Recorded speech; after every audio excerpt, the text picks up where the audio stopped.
Very good morning and a warm welcome to everyone, especially to Dr. Lieutenant Colonel T. Vijay Sagar sir and Dr. Harpreet Singh sir, as well as the faculty and dignitaries who have taken the time to be here. My name is Elisa and I'm a junior counselor with SCEW, and I'm joined here with Ifsa, who is pursuing her BSc Mental Health. We'll be your hosts for today. Jointly, today's event, organized by Symbiosis Center for Emotional Well-Being and the Department of Psychiatry, SMCW and SUHRC. This year's theme, Let's Prioritize Mental Health at Workplace, is especially relevant. Work is such a significant part of our lives, and just like physical health, our mental well being plays a crucial role in how we function, both professionally and personally. In a world where work related stress is all too common, it's time to build a culture that values mental health as much as physical health. As the saying goes, there is no health without mental health. This holds true across all areas of life, but particularly in the workplace, where support and well being must be core elements of the system, not afterthoughts. As we proceed with today's event, let's remember that focusing on mental health at work isn't just about reducing stress. It's about creating environments where everyone feels supported, can thrive, and bring their best selves to work every day. Now, let us warmly welcome our esteemed chief guest and panelist, Dr. Vrishali Raut and Dr. Girija Mahale, with a round of applause.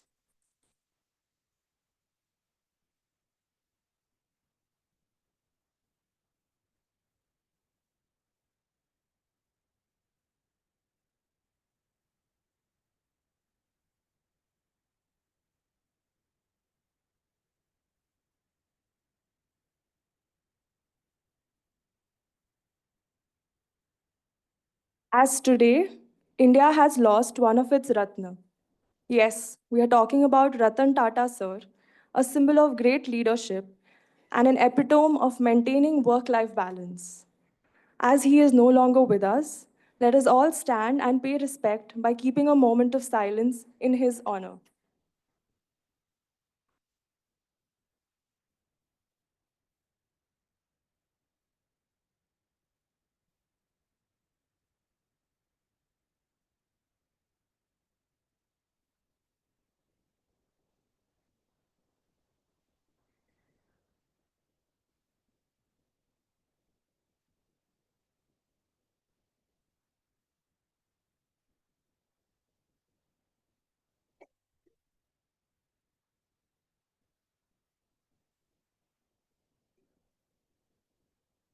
Thank you. Kindly be seated.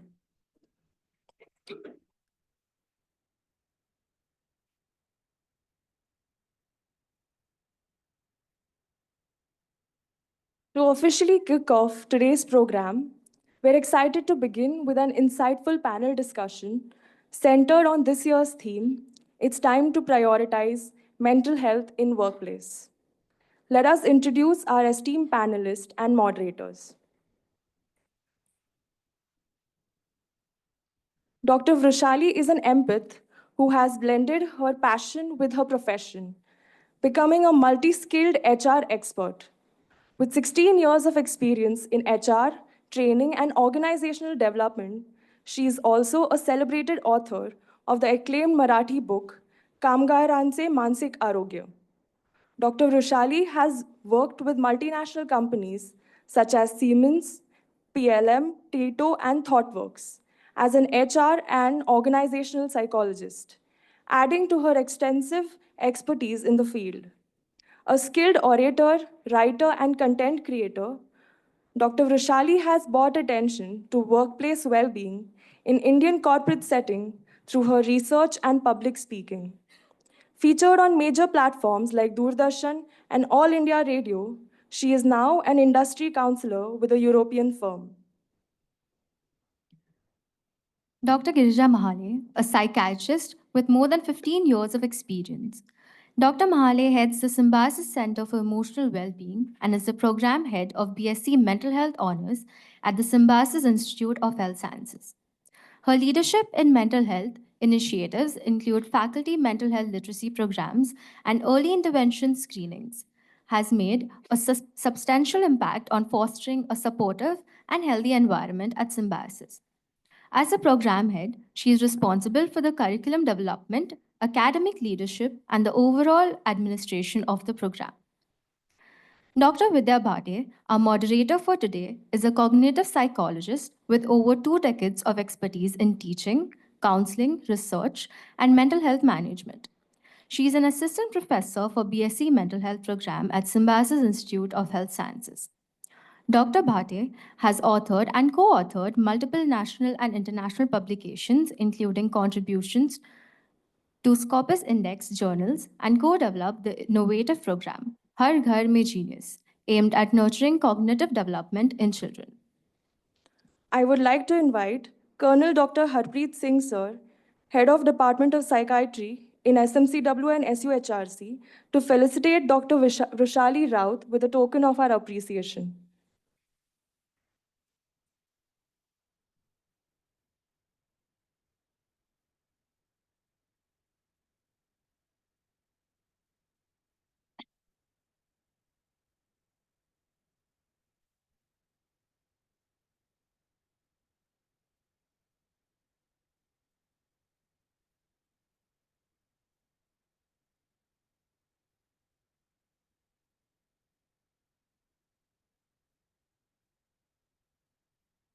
Thank you, sir.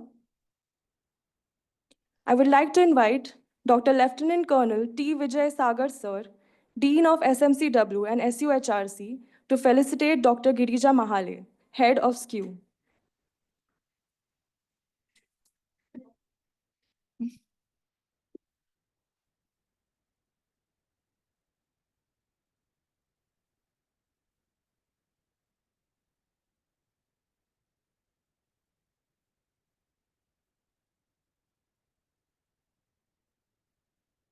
Now, we hand it over to Dr. Vidya Bhate, who will be moderating this panel discussion.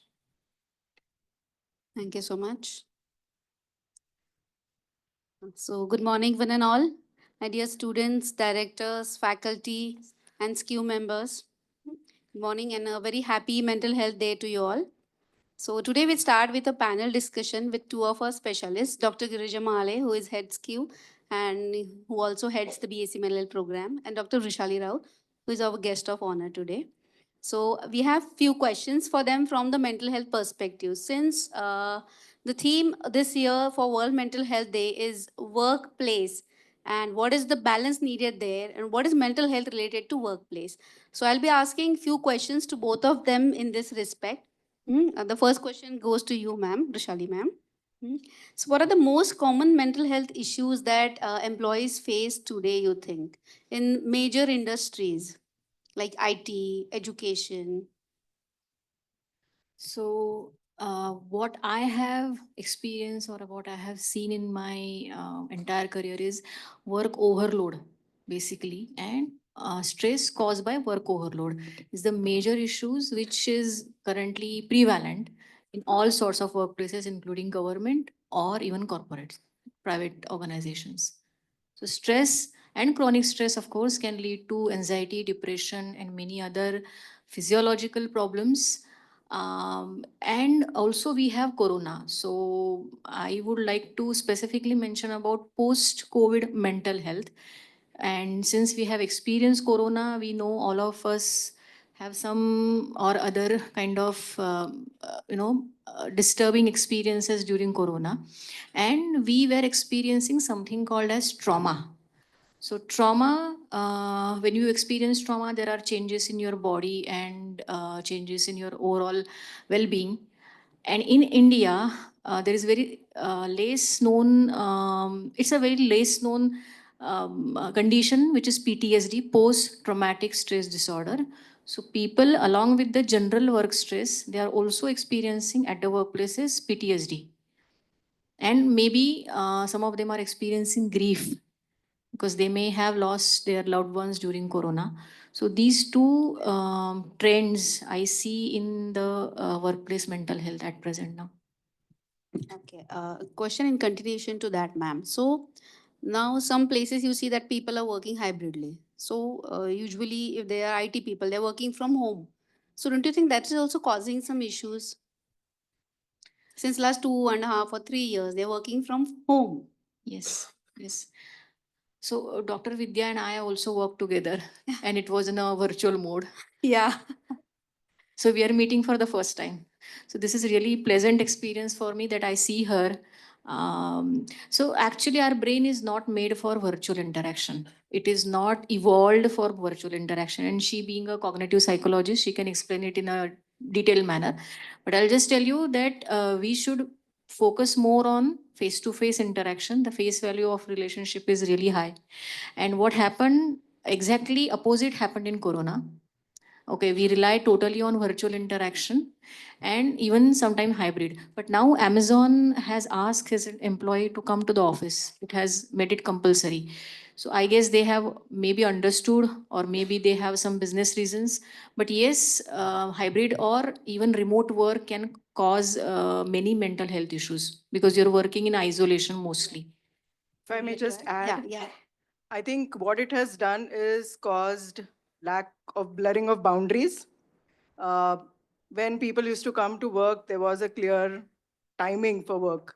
But when people worked from home, those boundaries between household chores and work were really lost, leading to overwork. In fact, there are quite a few research papers which talk about even the gender disparity in work seen during the pandemic times, where women almost worked for 16 hours uh, as opposed to usually 8 hours of work that they would be doing. So definitely the pandemic time and the hybrid mode has led to working for longer hours, blurring of those boundaries. Overwork, yes, because also what pandemic did is a lot of people lost their jobs, and that really increased the competitiveness in the market, and everybody was striving to stay alive, so-called stay alive in the workforce. And that really put a lot of demand on all the employees, not just the employees, even the leadership was under immense stress. And that impact we see on mental health, where there is a rise in the number of cases of anxiety, depression, distress amongst employees, which is not just remaining confined to workplaces, but it is displacing into households and on their personal life. And we almost see a pandemic of mental health issues today around us. Thank you for that, ma'am. I would like to add one more point. Australia has recently brought the right to disconnect law. Some of you might have heard that you cannot contact employee or employer after working hours. So that is something I think they have taken based on the same points which Dr. Girija has shared. So we go ahead to the next question. Dr. Girija, being a psychiatrist, I would like to ask you this question specifically. So, what are the signs that one should identify within self that at workplace, especially it might be workplace or at home, basically, am I not being able to make a balance, or what are the signs that is taking me towards a deteriorating mental health? Thank you, Dr. Vidya. And first of all, a very good morning to all those who have made it here, especially all the directors, the faculty members, and I can see even Mr. Ganesh Shinde from HR has come here, and I'm really glad that you're here, sir. And all our students, our nursing staff, and people from medical college are also here. Sir from media communication is here, and I really appreciate your presence here today. So coming to your question, Vidya ma'am, about some of the signs and symptoms, yes, unfortunately, mental health has always been something that is less understood and very much stigmatized. While physical health issues are always recognized, when anybody has a headache or stomach pain or fever, we know that we have to reach out to a doctor. But how do we exactly know that our mental health is deteriorating? So there are certain things that you can notice in your body, uh, especially if you're having headaches very frequently, for which there's no plausible explanation, or you're having body ache, pain, and you're frequently falling sick. So mind and body are very closely related. When your mind is under stress, it impacts your body. Your immunity levels go down, and that can make you prone to infections. So if you're repeatedly falling sick, then that's also possibly an indication that you're not coping well with respect to the stressors that you're experiencing. Uh, even high blood pressure, diabetes. We are seeing that very young people today are getting diagnosed with high blood sugar or diabetes, or many of the individuals are in that pre-diabetic range, clearly indicating that distress is not being managed adequately, and possibly it is work-related stress that is contributing to their physical health issues as well. So high blood pressure, any chronic illness, non-communicable diseases especially. So high blood pressure, diabetes would all come under that category, can often be attributed to high levels of stress. So that's one way of identifying. So if you're not really, though there's no family history of hypertension, diabetes, and yet, on your physical examination, you find that your sugars are high, one thing you should also consider is whether how well you're coping with the stress around you. Second is any changes that you notice in your mood. So if your mood's really fluctuating and you are feeling irritable over small things, you're very sensitive to comments that are being passed. So sometimes, your boss might say some things to you. And but if you're taking it too much to heart and you're getting very emotional about it, that's also possibly a sign that you're not coping okay. Uh, so emotional changes, if you're feeling really sad without any good reason. So even if there are good things happening around you and you don't really feel happy, you're not enjoying things that you previously enjoyed. You're feeling anxious, you're getting worried. So as soon as you wake up and the thought of coming to work is making you feel under pressure, it's making you feel on the edge, then that's an indication that you're not really, there's something not okay. Third is cognitive signs. So if you're not able to focus, and a lot of us have to multitask, we have to attend meetings, we possibly have to do some administrative work, teach in classrooms, especially in an academic setup.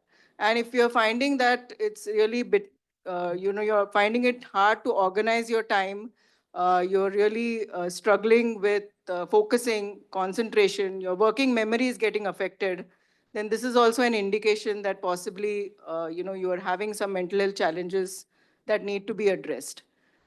Fourthly, any behavioral signs that you might observe around you or within yourself. That generally you loved meeting people, you love talking to people, but now you're not really enjoying that. You're withdrawing from people, you want to be by yourself.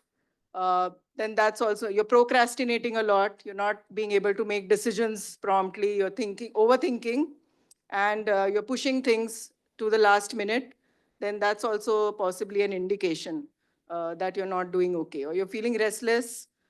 Sometimes some people may experience something like a panic attack where they feel like their heart is really racing, they have difficulty in breathing, their hands might really turn cold, their mouth might go dry, and they almost feel like they're having a heart attack. But when you take them to a doctor, the ECG is normal, all their blood parameters are okay, and the doctor will tell you that it's most likely to be psychological. So these are some absenteeism from work, or feeling like loss of purpose. So ultimately leading to burnout. And I'm sure, I think Dr. Vidya may ask us about burnout, but if this is not managed adequately, then this can lead further to depression, anxiety, and ultimately leading to a stage called as burnout, where the person feels completely exhausted, not just physically, but mentally and emotionally also. The person feels like completely detached from work. So you're not really engaged in the work that you're doing. You feel detached. You become very cynical about work, and you get very angry. You become an angry person. So you're not really a happy person anymore. So these are all some of the signs and symptoms. If you're noticing within yourself or within around you in any of your colleagues, then that's an indication that you're suffering from some mental health challenge. Thank you for that. I would Yeah. like to I add was a just going few to conclude, points ma'am. Yeah. since we are in the age of social media and I can see many are holding their phones. So, doom scrolling, I'm sure some of you might have heard. So, doom scrolling is an activity where you keep on scrolling your phone without even realizing that you're watching something or reading something. Okay, doom scrolling is collecting information about things or events happening around you, basically to control your anxiety. Okay, so, what you fear that something will happen and you don't want it to happen. So what you will do? You will try to collect as many information as you can from the social media or news sources. or wherever you can. So specifically doom scrolling is an indication that your things are not going well with you. If you're stressed out, I mean you're feeling uncomfortable basically, and you go to your phone, check your phone without even having anything to do with the phone, ऐसे ही चल रहा है. So that is one clear sign, clear indication. Second is sleep issues. So if you are not able to have proper, undisturbed, non-negotiable 8 hours of sleep, like going to bed at around 10:30, because the melatonin cycle is in such way that you should go to the bed by 10:30. I mean, there are people who say, I go to the bed at 2 a.m. and wake up at 10 or 11 a.m. Or I go to the bed at 1 a.m. and wake up at 11. But that is not 8 hours of sleep. It should go in sync with the release of melatonin in your body, which is ideally from 7 p.m. to early morning 8 a.m. 6 a.m. So there you have maximum level of melatonin in your body, and you get maximum benefits of sleep, which is into learning and also in emotional area. So sleep issues, if you're having, please immediately check with, that's the first sign you have some difficulties in your emotional or mental health area. Second thing is social media. If you're having excessive use of social media, then your brain is in hyper alert mode and you are not able to focus. So social media, mobile phone, internet is also contributing a lot to our distress. So Food especially for also? the young generation. Also, we may add food to it, right? Food also. Yes, so food, like rightly she pointed out, gut is your second brain. So we talk about serotonin a lot. So serotonin is a mood stabilizer, or it controls your mood and impulsivity. But serotonin is formed 90% in your gut. So if you having irritable bowel syndrome, IBS, you're not dealing having proper bowel movements or difficulty in digestion, and that is again an indication that you are facing some difficulties in your emotional area. Yeah, thank you for that. So, next question to you, Rishali ma'am.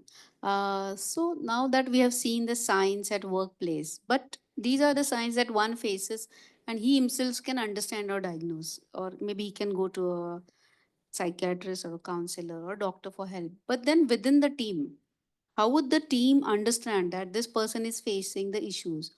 Or is there any openness in the team? Can we develop something like this so that at least the team understands that, okay, this person is facing from some issues. Let me help him out. Okay. So what do you recommend for this? Developing different type of culture at workplace itself. Can we do that? See, in India, especially if you talk about Indian workplaces, we should be thankful to Corona that we are at least accepting mental health as a challenge in our workplaces. Earlier, when I was working, like 2015, I would say, so I used to run a workplace well-being program in Siemens.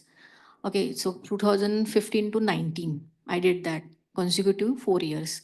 But I realized people feel that mental health means madness. I mean, complete loss of balance. So that is the stigma. It is associated everywhere. I mean, I am Maharashtrian. I come from Maharashtra, so it's a progressive state. But I still feel people are not very open. Even educated people are not very open about talking about the mental health, because they always feel it's a madness.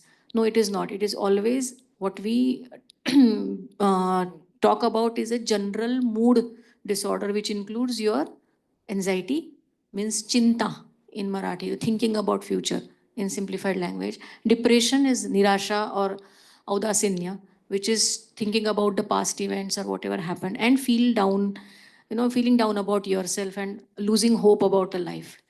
And of course, the distress, like ma'am pointed out rightly, distress is having something to do with more than your capacity. So you are doing so many things that it is exiting your current physical and mental capacity. These three things are actually, we can say that these are mental health issues. If you're facing anxiety, if you're facing depression, if you're having distress, if you're not able to complete your work, if you're making mistake at your work, if you're not sleeping properly, if you're having poor digestive system, then that is a mental health issue. That does not mean you are having schizophrenia or you are having ADHD or you're having bipolar disorder, like they are generally portrayed in media or on some other platforms. So creating awareness is the first step, I think, to remove the stigma from the word mental health. So that is the first thing we can do. Second is, of course, there is a proper guideline from WHO which talks about training managers. So training managers or those who are team leaders in spotting the mental health signs and helping their teammate out. So I guess you already are running some similar program. Yeah, our students are here, yeah. And you can see that in the skit that they'll be performing in a short while after this. Yes, yes. So I think training people, the key people in the organization, in psychological first aid, if someone is showing certain symptoms of imbalance, emotional imbalance, then helping they out instead of. So I would like to add one more point. Addiction is another strong sign of mental health disturbance, including social media addiction, smoking, alcohol addiction, or any kind of addiction, binge watching, binge eating. So if any of the teammate is going through such kind of issue, then it's not a bad habit, because we still think addiction is a bad habit. Addiction is not a bad habit or something which is being done for the pleasure part. So those are sad people. Those who are addicted, they are sad, they are lonely, and that's why they try to cope up with their distress with the help of addiction. So I guess training manager, like what you are doing, is the first way, and building culture of openness, communication, and obviously a scientific temperament Yeah. is the Sure. way. I guess I hope I could answer your Yeah, question. yeah, of course, yeah. So, in continuation to your question, I would like to ask the next question to Dr. Girija. That, ma'am, as she has already said, that these issues can be seen at workplace in teams, like if one person is facing. So, can we start something from a leadership perspective? So teams are there to support. Sometimes teams are not supporting, sometimes they're supporting.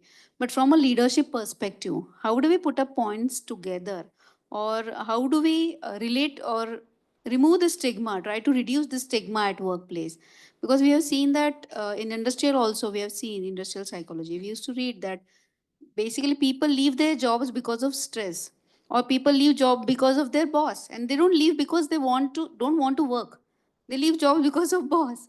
But then how do we handle these issues? Uh, So yes, I think leadership plays a very important role in workplaces. But at the same time, I think leaders already have a lot on their plate. So I think there are two sides to it. One is leaderships themselves going through a lot of stress. And I always feel that leaders are in a position where they're always alone. They have a lot of goals and targets that they have to achieve through their team, of course, and therefore they have a role to support the team, but at the same time to set certain targets for the team. So how do you balance that act of setting those targets, but also being caring and understanding at the same time? I think that's where mainly leaders struggle. I think no leader really intends to be bad towards their employees or make them overwork simply because they have that habit. It's just sometimes the work gets so demanding and pressing. Sometimes the need of the hour is that you have to have certain results or targets in your hand, that it becomes challenging for leaders to be that empathetic role model for their employees. But I guess if you just keep a perspective where, you just imagine in your home also, आप घर पे अगर जाते हो और आपको कुछ करवाना है किसी से, आप अगर प्यार से करवाते हो, दो कर सकते हो. आप जाके गुस्सा करके तुम्ही तणतणू शकता, भांडू शकता आणि करायला लावू शकता. दुसरी गोष्ट आहे, शांतपणे पहिलं स्वतःचं इमोशनल चेक करा आणि तुम्हाला त्रस्त वाटत असेल तर पहिलं थोडं पाणी प्या, श्वास घ्या आणि तुम्हाला शांत वाटल्यावर थोडं प्रेमाने बोलून बघा घरच्यांशी किंवा आणि तेच काम दोन्ही पद्धतीने करून बघा. बघा कुठलं काम जास्ती, एक एक्सपेरिमेंट म्हणून आपण करूया. And I think the second method works not just better for your team, but it works better for the leader themselves. Because if you're in that calm space, and then you can communicate much more effectively, because your logical brain is much more active when you yourself calm and at peace. as compared to when you yourself are in distress, then that's when your emotional brain is likely to hijack your logical brain and make you not that person which people otherwise admire you for, and then displace your anger onto your team and make you feel as if you're a bad leader. So I think leadership needs to be very reflective every day when they're coming into work. Just observe your own emotions, reflect, try to understand what is it that you want from your team. Maybe have a 10 minutes meeting with your team every single day. That connection with the team is very important. Having open communication, open and transparent communication is very important. Also, not fearing to let team sometimes know that you yourself are at times challenged. So as a leader, it's okay to let them know that you're not doing okay at times, because you're also ultimately a human being. So if you have that kind of a transparent relationship with your team, then the team also feels okay to communicate with their boss that, you know what, yesterday I had a bad day at home. I couldn't really sleep. Is it okay if I go a little early today? And I think being a little accommodative on that front can often do wonders in sustaining your employees. So you know that your employee, you build that connection with your employees over a period of time, and you exactly know what the strengths of each individual are. As a leader, you always are tapping into the strengths and potentials of your team members. So you are in the best position to actually identify which of your employees are not actually doing okay. And at that time, if you can offer them that support, if you can be that empathic, caring, compassionate leader, then I think the other team members are also observing you. And I think it'll help that employee to retain their job, and to have this employee in your workplace for you will mean a lot. And that can actually be very supportive. Also, I feel that organizations can develop policies around this, because mental health is something that intersects with a lot of things. Whether it's gender, whether it's work culture, whether it's leave policies, medical leave policies. I think therefore the work with HR, I think comes very close. And I think all human resource people should work on developing policies which incorporate mental health at workplace within their policy framework. Because then that ensures that employees have a safe space, a space where they're respected and not judged, especially for people who do have mental health difficulties. Remember that statistics today say that 1 in every 5 individuals suffers from some kind of a mental health issue, which means that in this August audience, we approximately will have about 20 to 30 people who might be struggling with their mental health. So to not stigmatize them and discriminate them is very, very important. So to create environments which are inclusive not just in terms of gender, not just in terms of religion or caste, but even in terms of if people are having mental health struggles, to not say that this person is incapable of working, but rather look at people in terms of what potentials they bring in, what strengths they bring in, and to, in fact, if you can provide them, empower them to be in the workforce, you are actually being a true leader. That's what I would say. Yeah, thank you so much. Yes, ma'am. So I would like to add few points to what ma'am said. She talks about emotional intelligence, basically understanding yourself and then understanding others. So what I have seen in my career, that the people who are like now 25, 30 or below 30, they are even though they are having more emotional issues or mental health issues compared to earlier generation, but they are also very open about their emotions, unlike people, because those who are 40 or 50 plus, my generation, they are not they were not taught about emotional intelligence or opening, especially men, those who are in leadership position. So it's like you're solving your emotions, गटक जाना, गिळून टाकणे जे काही आहे ते, आणि never express, because then you will look weak. Oh, okay. So if you're showing your emotions at work, it's earlier they used to teach us like switch on and switch off mode.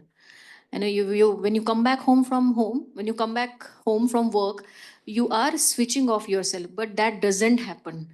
You are carrying whatever stress, distress you have at the workplace to the home, and it's a vicious cycle. I mean, since we all have parents, my parents were working in a government job. I know, and my mom was an auditor. So I know she was I have seen her. So we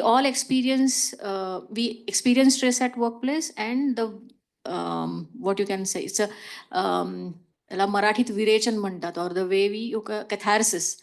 Okay, so what we do, we don't actually understand what is happening with us because we never had training about naming our emotions or expressing them, and we kind of threw it at some other person at some wrong place. वड्याचं तेल वांग्यावर in Marathi we call it, कि जो समझ नहीं रहा है हमें वो कहीं दूसरे जगह पे जाके हम लोग गुस्सा निकाल देते हैं.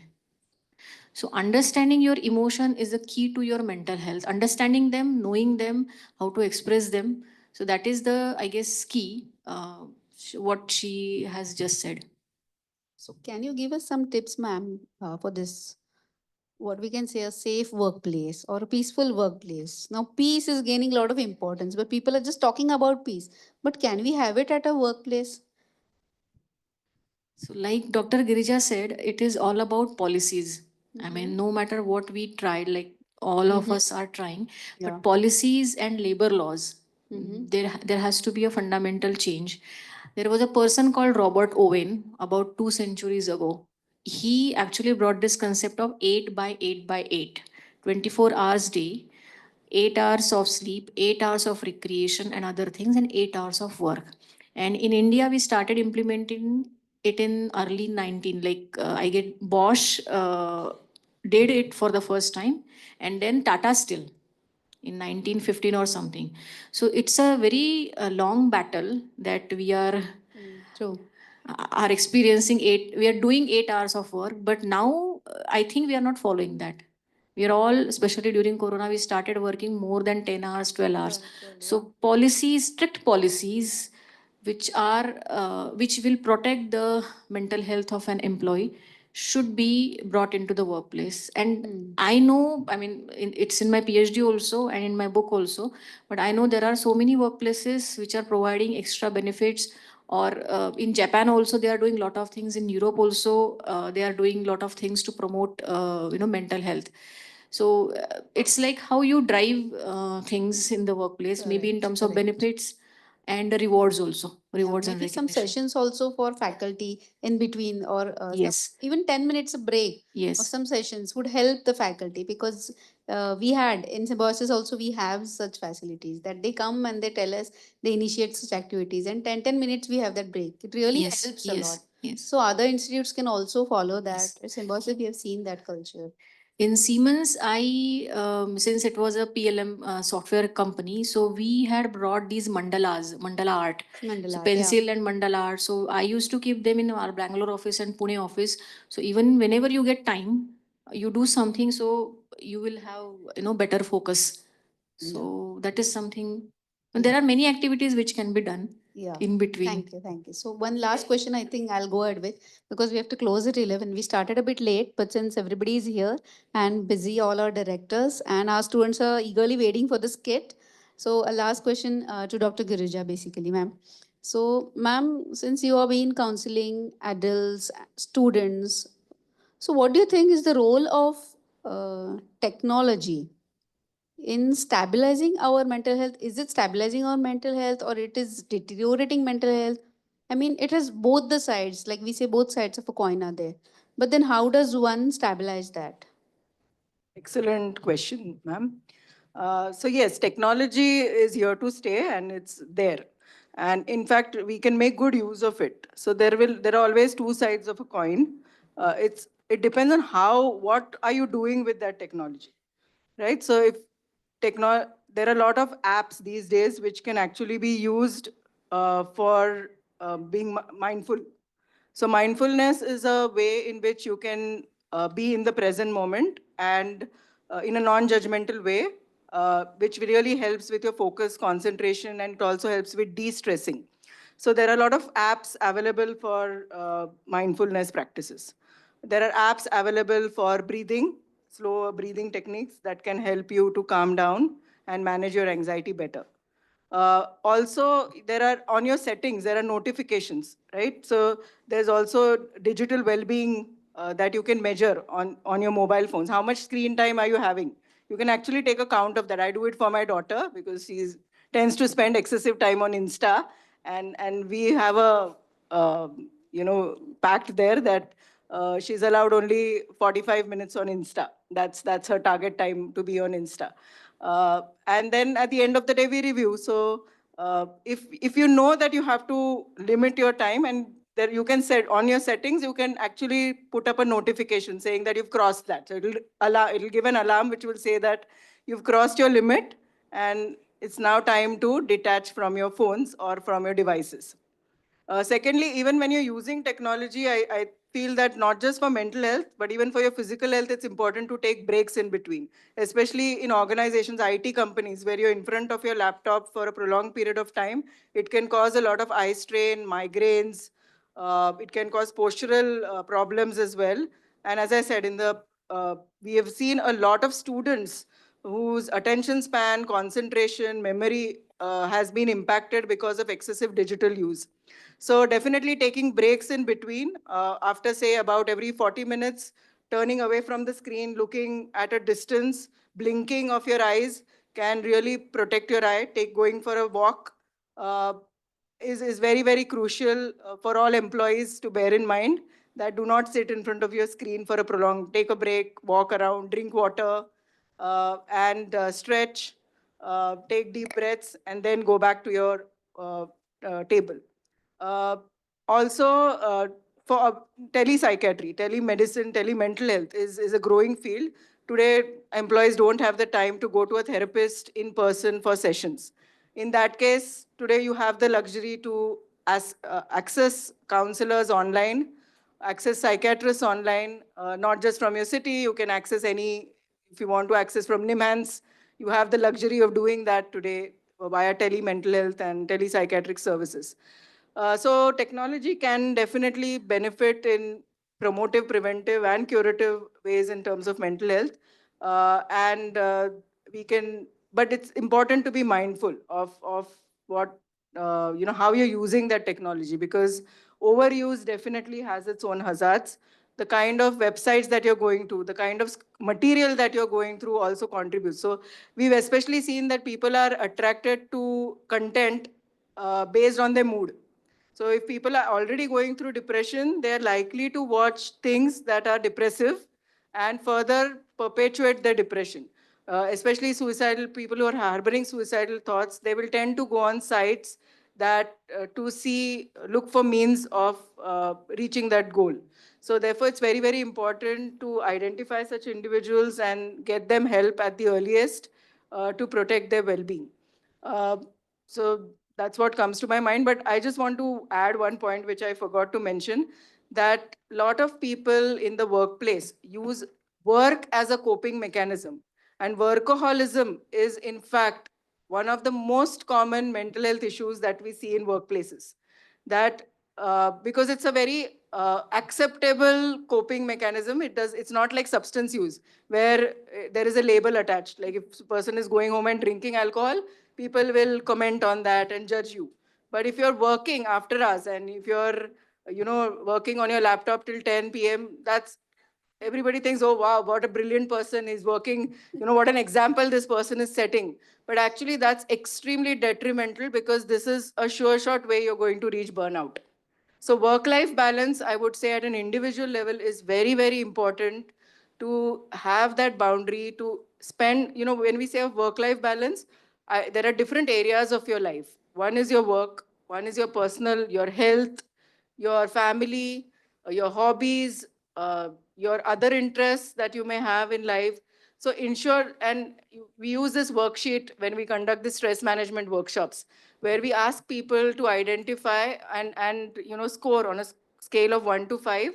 How much time do you spend on each of these areas on a scale of 1 to 5, where 1 is minimum and 5 is maximum?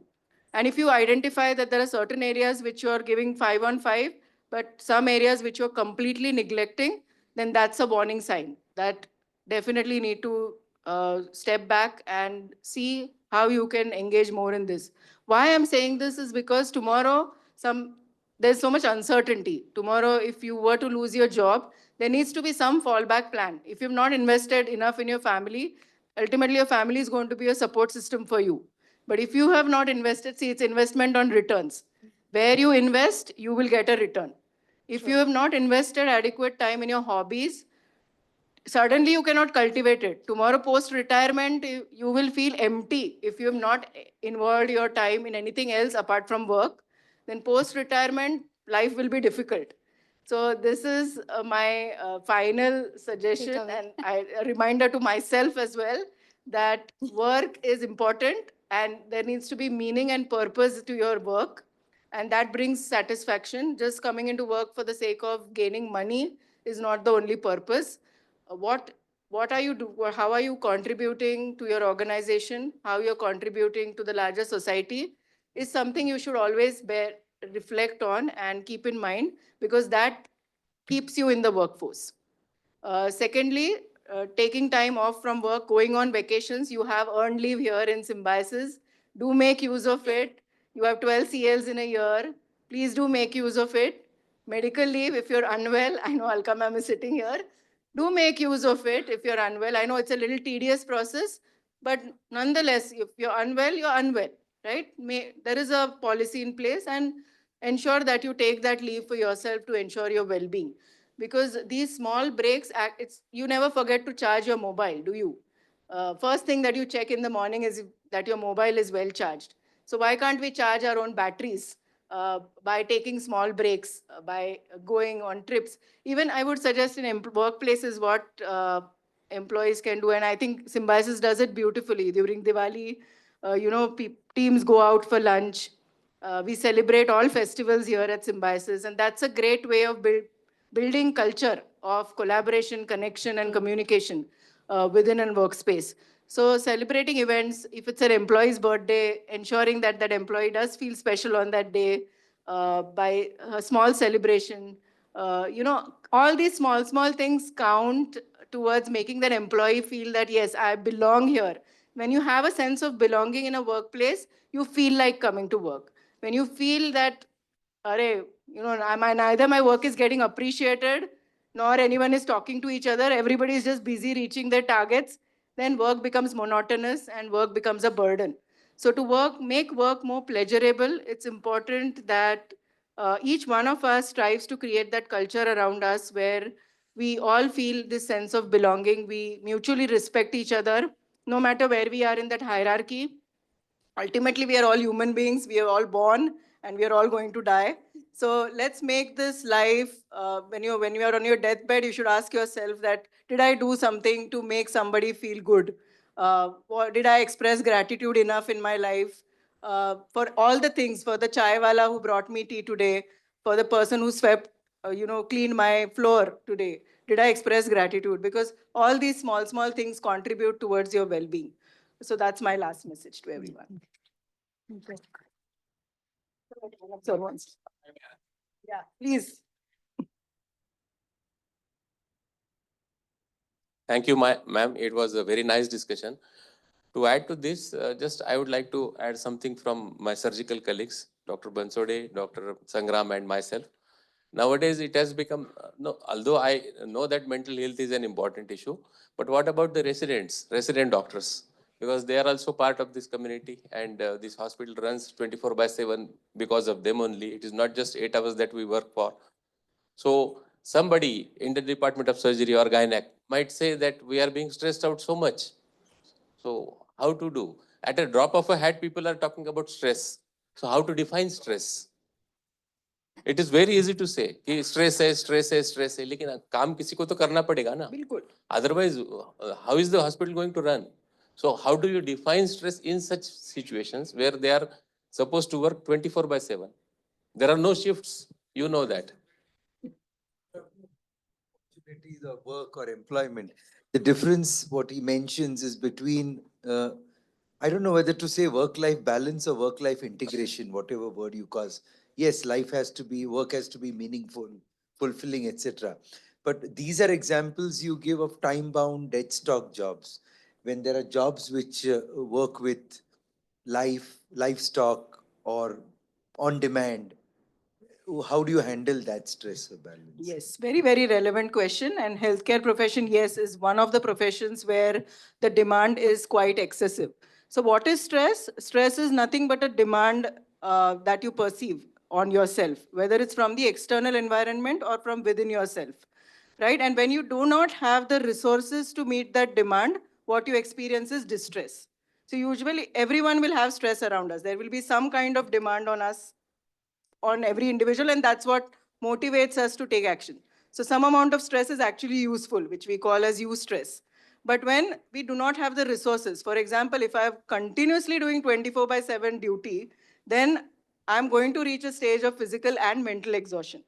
And therefore, I feel in healthcare sector, one is that, again, communication is key in any area. I feel that if there is a communication channel that is kept open between the HOD, the associate professor, assistant professor, residents, junior doctors, RMOs, where if the RMO is feeling, see, every individual is different, and every individual's capacity to bear stress is also different based on their childhood experiences, background, temperament, etc. So mental health is a very complex thing, and it's a complex interplay between biological, psychological, and social factors. So if just because one person is able to do 24/7 duty 6 days a week doesn't mean that every individual will be able to do so.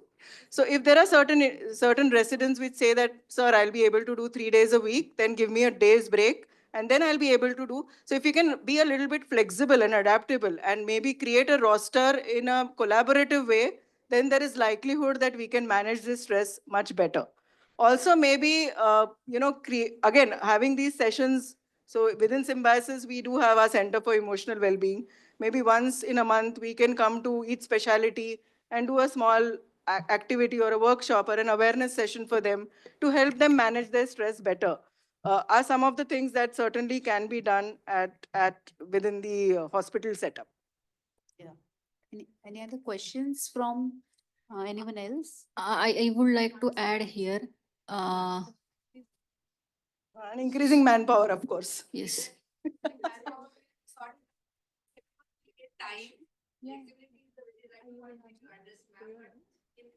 Manpower.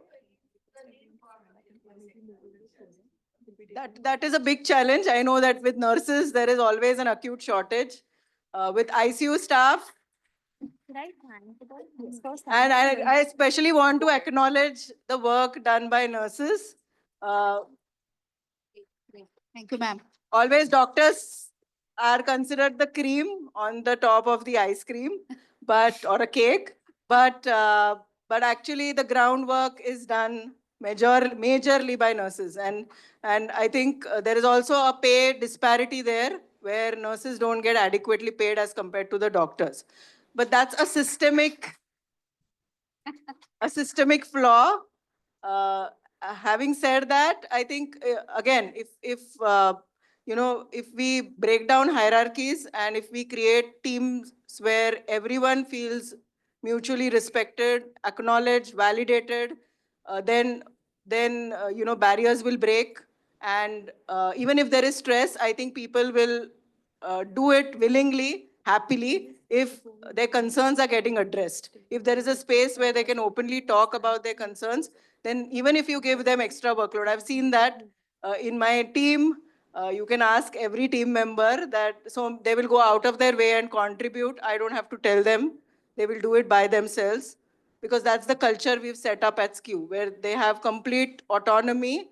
They have a transparent system there where they can completely come and address their concern with me. There's an open door policy. There is no barrier between the head and the deputy head and the team, and everyone feels equal. So if we can create that kind of an equality, I think it's not a big deal. Stress is going to be there around us. It's only going to increase. The AI bringing in a lot of complexities in workplace and challenges. This will continue to happen. But as human beings, what's under our control is most important. And we do have a lot of strengths. Compassion, resilience, gratitude, emotional intelligence are all our human strengths, which robots can't bring in. And that's what distinguishes us from AI. So definitely make use of that, and you'll find that it's not that difficult. Thank you. Thank you, ma'am. Any other faculty has any question? Yeah, yes, ma'am. There's one mic is here. Value shift and maybe different life skills or low life skills is the main reason for today's generation to have stress. Because in our generation or in our residency days, we have done at a stage 72 hours ICU duties or something like that. I myself have taken my morning tea most of the times at 2 p.m. But I never felt कि I'm stressed. Now the stress level is more perceived in today's generation. That's what I feel in healthcare residents and other, because we generation expect something different from residents and junior colleagues, and they expect something different.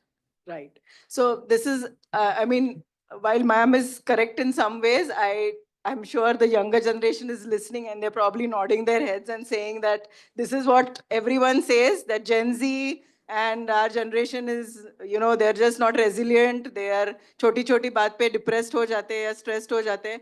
But no, I think the generation, when we grew up, when we were born, we didn't have mobile phones. Nobody clicked our photo in the delivery room, right? But today when children are born, social media is right there in the delivery room, and images go viral. But so they have grown up in a different culture, and therefore their brains have evolved very differently to our brains. Their brain is used to a lot of stimulation right from a very early age, and therefore possibly that's impacted their ability to, but they are not to be blamed for that. It's we as parents who've given them that technology, and possibly the social environment around us has contributed. So rather than saying, हमारे ज़माने में हम बहुत resilient थे and I was able to do, we have to accept whatever is around us and see what best can be done in the given circumstances. Mobiles are going to stay. How best we can use them, how best we can manage, and what's under our control is three questions we need to ask ourselves. Yes, madam. Can I? You can answer. Healthcare is a different ballgame, madam. All of cannot fit into the healthcare because, and especially psychiatry, like there you treat human beings as a human being. A tiger breaks bone, a surgeon fixes it like all animals is the same. So only psychiatry is where you touch a human being as a human being. So you are in a different level. See, majority of doesn't fit into this Gruel or this thing. So do you feel there is some sort of a aptitude test or some sort of a screening test where we can screen? Look, I look at Dr. Hiremant, famous cardiologist, looks like Amitabh Bachchan, flamboyant, speaks well. I want to become same. It's not possible, isn't it? So there'll be some screening, some aptitude test, somewhere this thing, like in armed forces. You may be top in ranking, but if you don't have aptitude, you can't become officer. They say you don't have OLQ, officer-like qualities. You have something like that. So even I think healthcare professionals need to have that extra, that empathy, bit of sensitivity, bit of, resilience, like Bedam was telling. It's part of life, 72 hours, it's accepted norm, isn't it? Otherwise, you go to the bank, people, they switch off the phone at 4:30. Like as a doctor, can I switch off my phone? It's not possible. So, sir, was it a question or you wanted to express something? Aptitude question. Okay. So, in my first book, which is of course in Marathi, I have described the psychological side effects of every profession, mostly all profession. I have taken major 10 profession, including medical sector, which demands more psychological toll or more psychological labor or emotional labor on the staff or employees who are working, including nurses and doctors.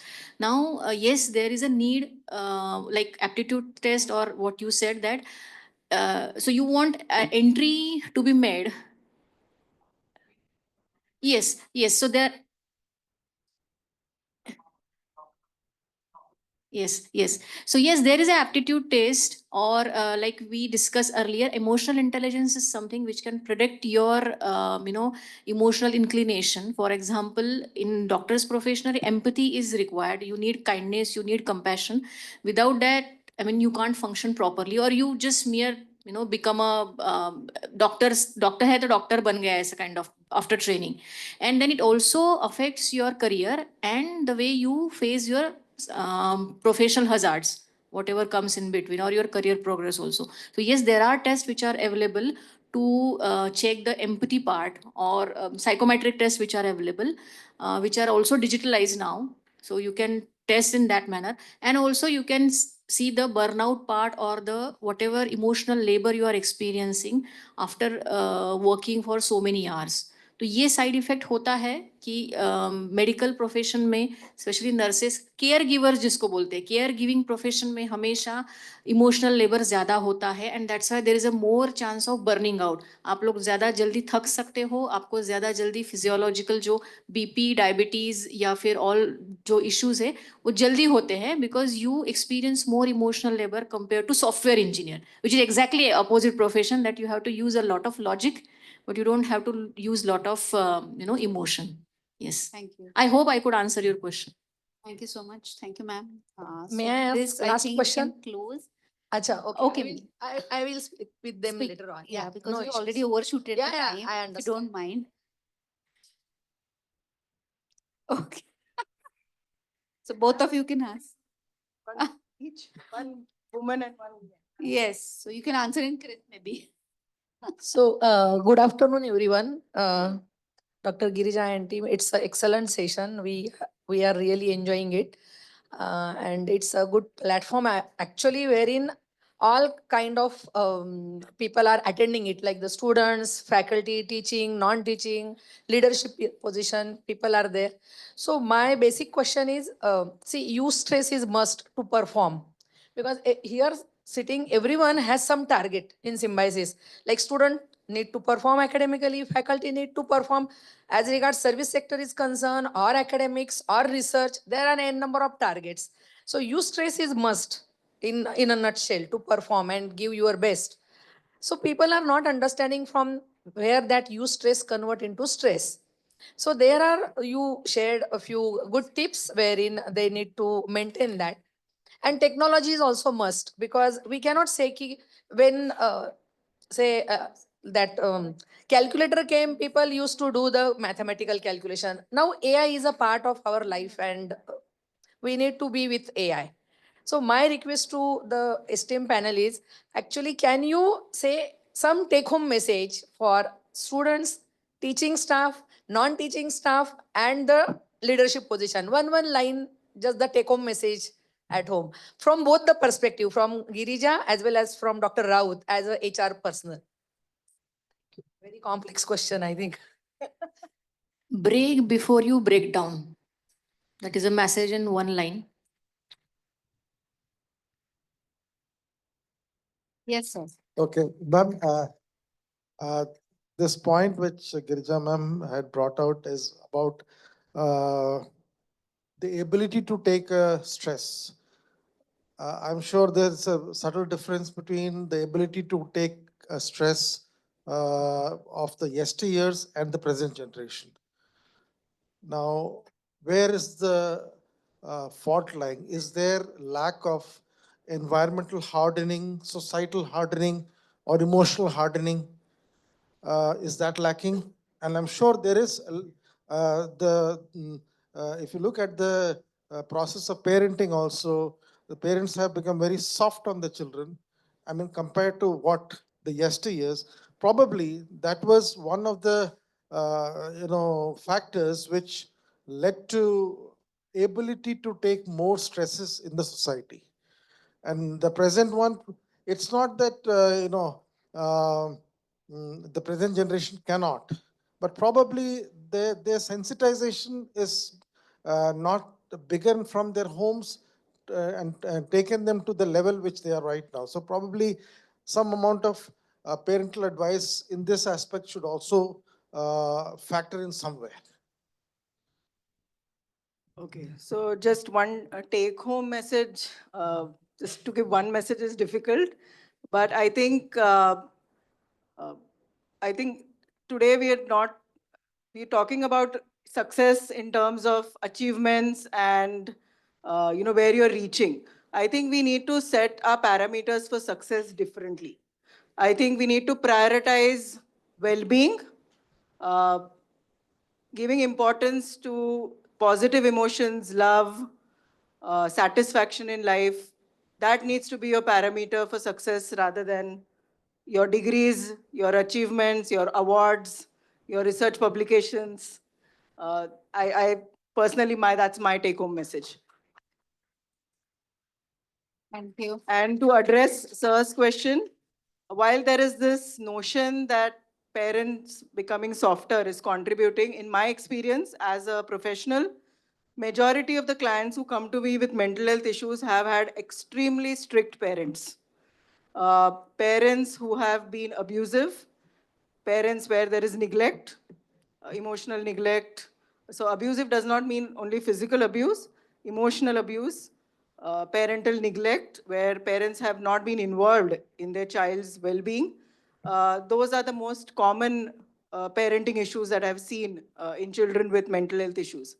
So in that sense, I feel that, therefore, I feel that it's not that we are being soft or anything. In fact, we have been now being more aware that possibly stricter punishments, while we think is bringing in discipline into the child, it's actually, in the long run, you will see that people do develop a lot of emotional health issues. They suppress, uh, they, many of them do develop something like PTSD, where they have suppressed that memory into one corner of their brain, but then it keeps coming back to their awareness now and again, creating anxiety issues. And it, in fact, there is a pattern that you will see from which gets this, it's called as intergenerational transfer of trauma. So especially since you're from army background, we see that amongst army people as well. People who have actually been in war settings, if they have actually been exposed to trauma, even if their children have not been in those setups, they will actually genetically inherit the traumatic experiences of their parents, and they also develop the vulnerability to develop mental health issues. So I feel that, see, parenting, there is no particular, you know, we don't learn it in our education system, right? It's by experiment that we practice. But general principles, love, unconditional love, right? I think we, no matter what, it's our children, it's our family. Being loving towards them, being kind towards them, is generally something that will help.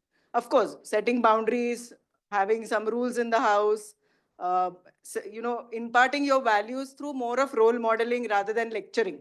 Lecturing doesn't work. In today's generation, so all the information is available to them at the tip of their fingertips. So there's no point of lecturing to our kids. Demonstrate it through your own behaviors. If you're going to keep your mobile phone at on your dining table, then your child is going to do it. So you detach from the phone if you want your child to detach from phone. If you want your child to respect you, you be respectful towards your child. I think we always think, no, seniors should be respected. Why? I think every individual has the right to be respected. And sometimes we are very biased, in the sense we have certain stereotypes that ये ऐसे ही होना चाहिए, ऐसे किया तो ये wrong है, ये गलत है. Right and wrong are defined by whom? It is again very subjective. So when we are uttering something, let's reflect on what we are saying. That's your perspective. That does not mean it has to sit well with the other person. And giving that space where the other person is able to express their own opinion actually creates an environment in the house where children will start sharing. Otherwise, if you're being very autocratic and very disciplined, कि ऐसे ही होना चाहिए, ऐसे किया तो नहीं, तो बच्चा आके आपको बोलेगा नहीं, बच्चा will do what he wants, because at that age when they reach adolescence, they will want to push boundaries, they will want to experiment, their brain will tell them to do so. The brain will tell them to go out of the way and explore their environment. So if you do not create that environment in the house where there is open communication, then the child is likely to go on a wrong way. I didn't mean, imposing any mental trauma to the child, but I think it's just sensitizing, putting the child to small, stressful situations where he learns to cope up with this. Yeah, That is what I definitely. meant. Definitely. It's not that, being a oh strict yes. disciplinarian. So that I agree that, giving everything through materialistic means is definitely going to make the child feel ki, the world is like this. Everything is available. I don't need to struggle. Of course, take them on take them on adventure trips. That's the best way to expose them to challenges, where they have to stay in a tent, where possibly they have to share toilets or washrooms. अभी बच्चा hostel में आके, oh my God, I have to share a washroom with 4 other batchmates. It's a problem. So this problem is because they have stayed in homes where each individual has one separate washroom for themselves. Or maybe take them to a place where they don't have internet connectivity for 5 days. Then that's a so take them on adventure I trips. think we have to close the Yeah, session now sorry. because we've already overshooted. Being a moderator, I mean, I have to do that job. Sorry for that. Otherwise, I mean, it's a very interesting session that's going on. Yeah. But because our students are really eager to perform, they are really waiting. Before that, we can have a small photo here. We can have a photo. And thank you. First, let me thank you both for being here. Thank you so much, Dr. Brushali and Dr. Girija Mahale for that. We can just stand here for a photo. Students, please come this side. We'll take the photo and then we'll start with the skit. Yeah, we'll go down. Requesting everyone sitting in the back to please come forward. And everyone to stand up.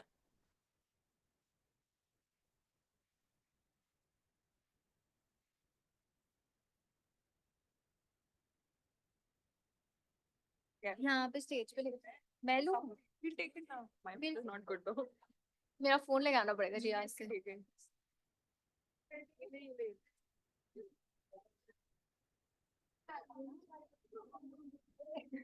Phone दिला दे बस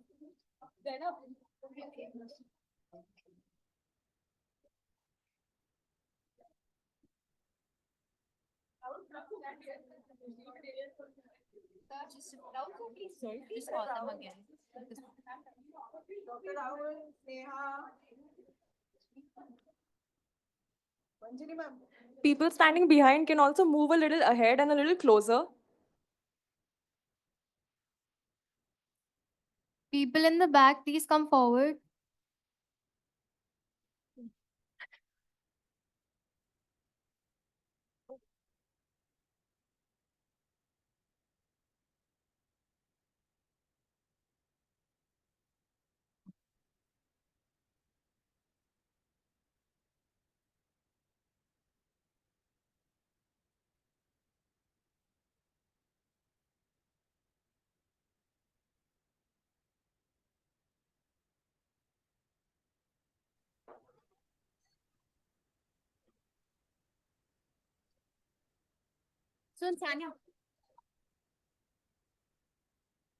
Thank you, everyone. Please be seated.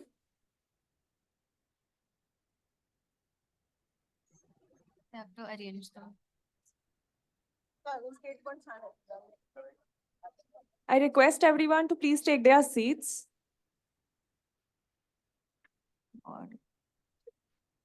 Requesting everyone to please settle down.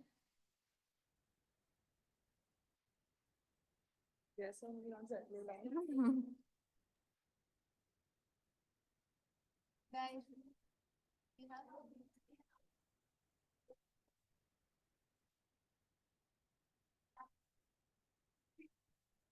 Sir, I can tell you a part. yeah, but they're starting like one second. Who's going to be speaking the introduction part? Me. Okay, I just need to set up my laptop. You can do that. Listen, Let let us us say let thank you us do first, the thanks, then let you- us introduce, then you come and take your time. No, because now they're going to be keeping the table. No, I've asked them to do it after we explain. Okay, let us say thanks. Let us be. मी काहीतरी खाऊन मात्र नक्कीच हा. So we'll stay in touch. Yes, me during the introduction. नंतर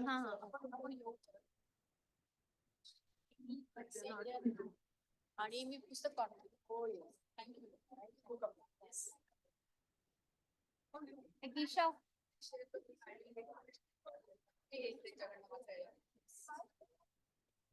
the Sir, thank you, sir. so we can announce. Arnab But sir, then they are not. No, it's fine. come on. I'll just request them to sit. Yeah. नाही, We're starting the skits soon and then sit. काही नाही होत.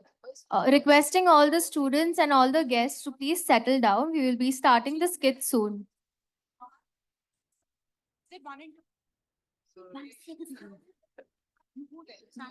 You can say thank you before the guests leave. Okay. A heartfelt thank you to our wonderful panelists for sharing their valuable insights today and everyone who has been an active part of the discussion. We deeply appreciate the discussion. It has undoubtedly sparked curiosity and reflection among not only the students, but the entire audience as well. These insights will surely help us recognize the vital role we all play in prioritizing mental health at work. Now, we turn to the creative expression of today's theme. We have an amazing batch of students from BSc Mental Health Semester 3 who will be presenting a skit on psychosocial support in the workplace. So let us give a warm welcome to all the students as they take the stage.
Hello. Welcome to the bustling world of corporate life as we look into SymbiCorp, where emails fly faster than paper planes, stress levels hit the roof, and lunch breaks are shorter than a WhatsApp message. But today, we're focusing on something even more important than meeting deadlines: the mental health of our overworked, undercaffeinated employees. In this fast paced world, it is easy to overlook the challenges people face mentally and emotionally. Stress, anxiety, and burnout have become all too common. Today, we are going to explore how psychosocial support can make a difference in the workplace. In this kit, we will follow the journey of Pooja, who is struggling to adjust to her hectic work life. But this story is about more than just one person. It is about how a healthy work culture can foster resilience, trust, and success for everyone involved. Let's take a closer look inside the walls of SymbiCorp, where the focus isn't just on the work people do, but also on the care they receive. Let's meet the characters of our story, each playing a unique role in illustrating the importance of psychosocial support in the workplace. Pooja, the protagonist, a overworked hero, juggling deadlines and meltdowns. But she's totally fine, right?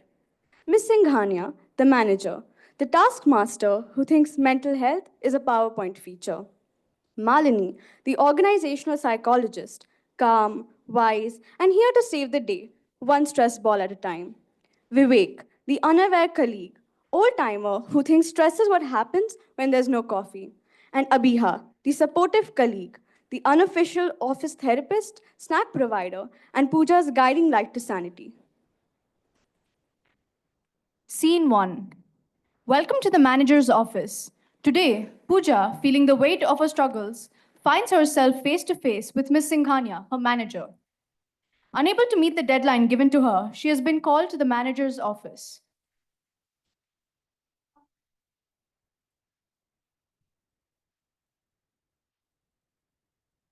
How can you be so irresponsible? I told you to do this before. Why didn't you do it on time? I'm sorry, I will do it right now. No, I don't need you responsible for this. If this is beyond your capabilities, just tell me. Ma'am, please just give me one more Just chance. take this and leave. Scene 2. In the lunch break room, the air feels lighter, except for Pooja. She joins her colleagues Abiha and Vivek, looking drained, head in her hands. Abiha watches with concern, while Vivek, although noticing the storm brewing inside her, chats casually. For Pooja, even this break feels heavy. Hey, are you all right? We heard some commotion from the manager's office. Yeah, I just missed a deadline and she snapped at me. She really ripped me a new one. Hey, it's no big deal. You shouldn't take this much stress. In my 20 years of experience, I've been yelled at plenty of times, even by bosses younger than me.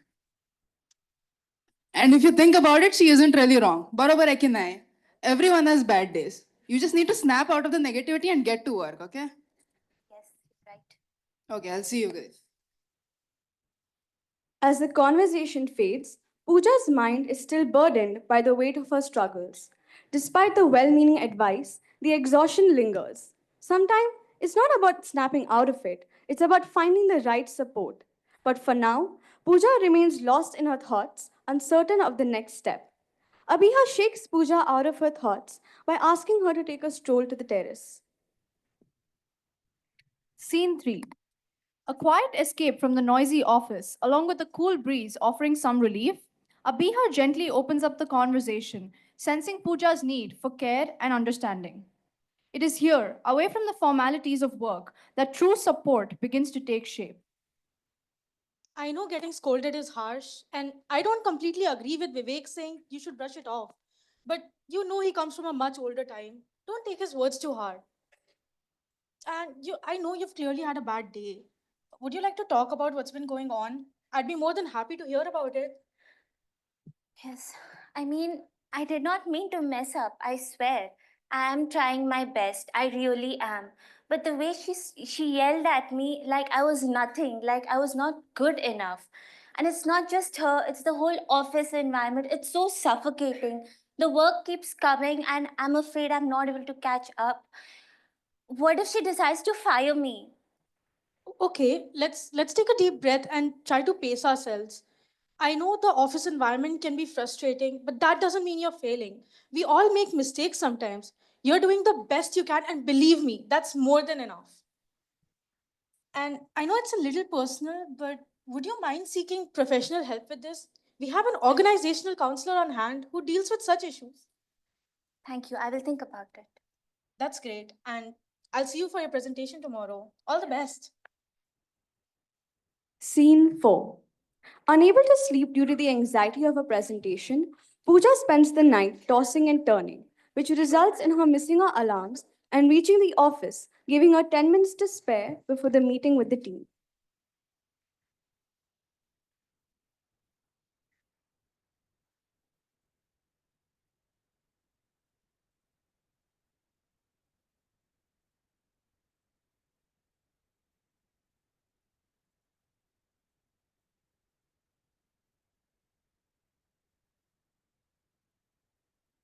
Morning, all. So, team, as you're aware, the deadline for the meeting is approaching. So, Miss Pooja has prepared a presentation. So, she will present it right now.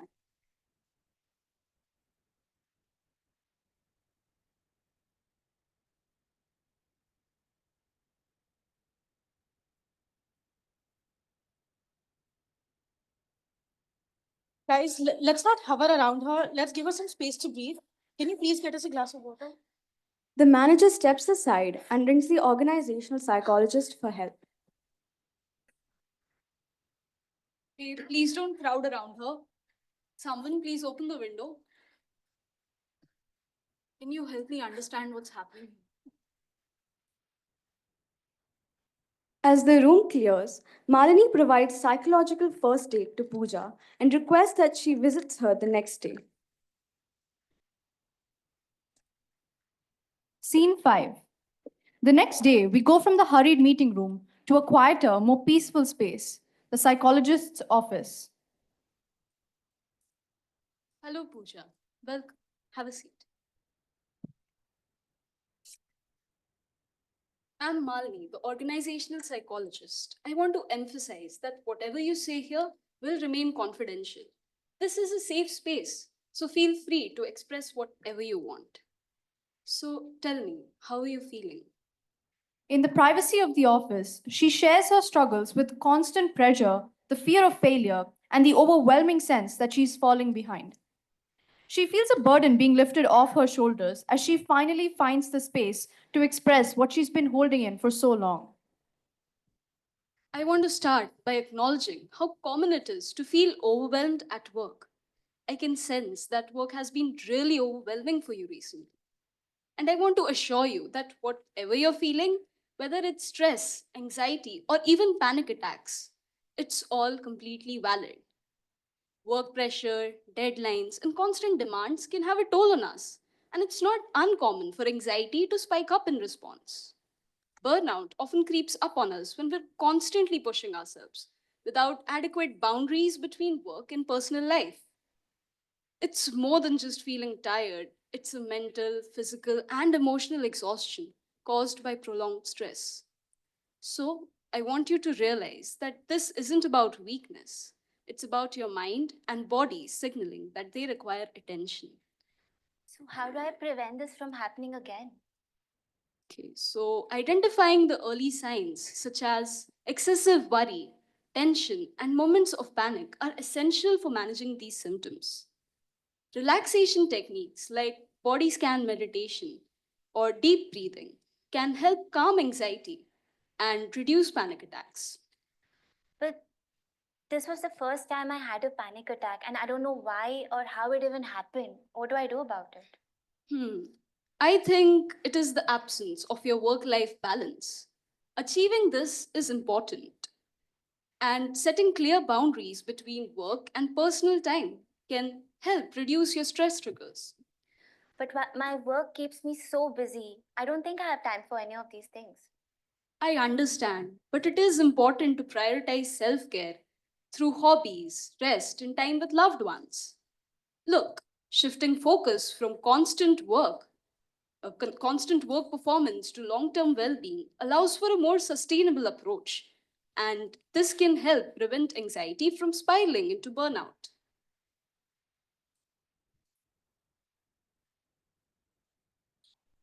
Scene 6. The manager receives a mail from the psychologist asking to meet.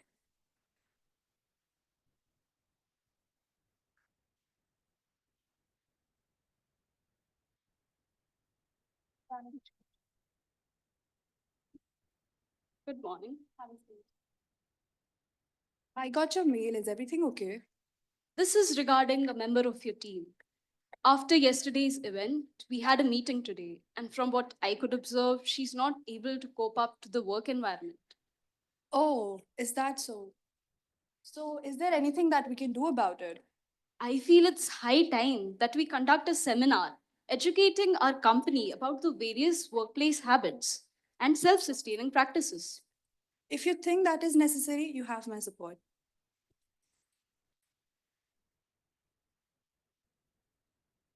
Scene 7.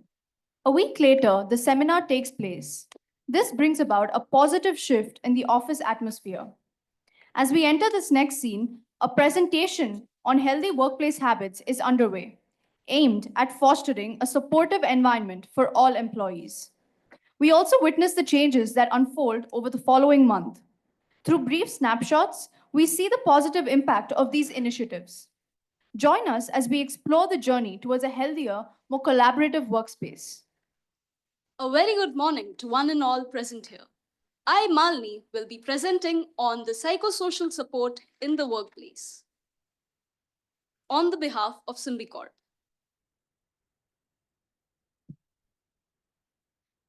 Open communication. Regular dialogue allows for the early identification of stressors or conflicts, timely intervention, enabling timely interventions that can prevent escalation. It fosters an environment where employees feel safe sharing their thoughts and concerns, leading to increased trust and collaboration.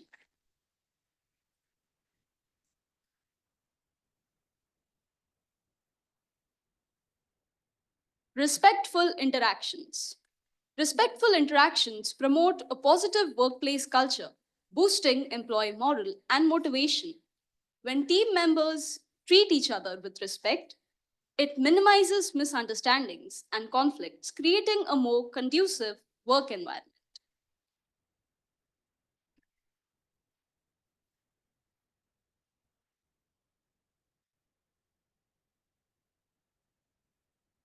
Fair and equitable policies. Fair policies ensure that all employees have equal access to resources and opportunities, fostering an inclusive workplace. When policies are transparent and consistently applied, it builds trust in management and encourages a sense of security among employees.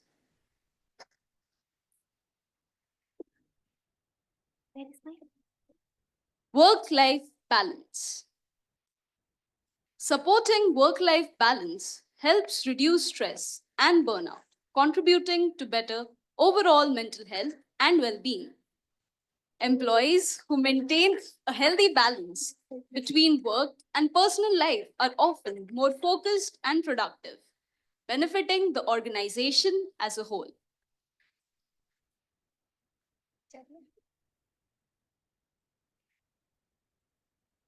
We hope you enjoyed the presentation and have gained some insightful knowledge.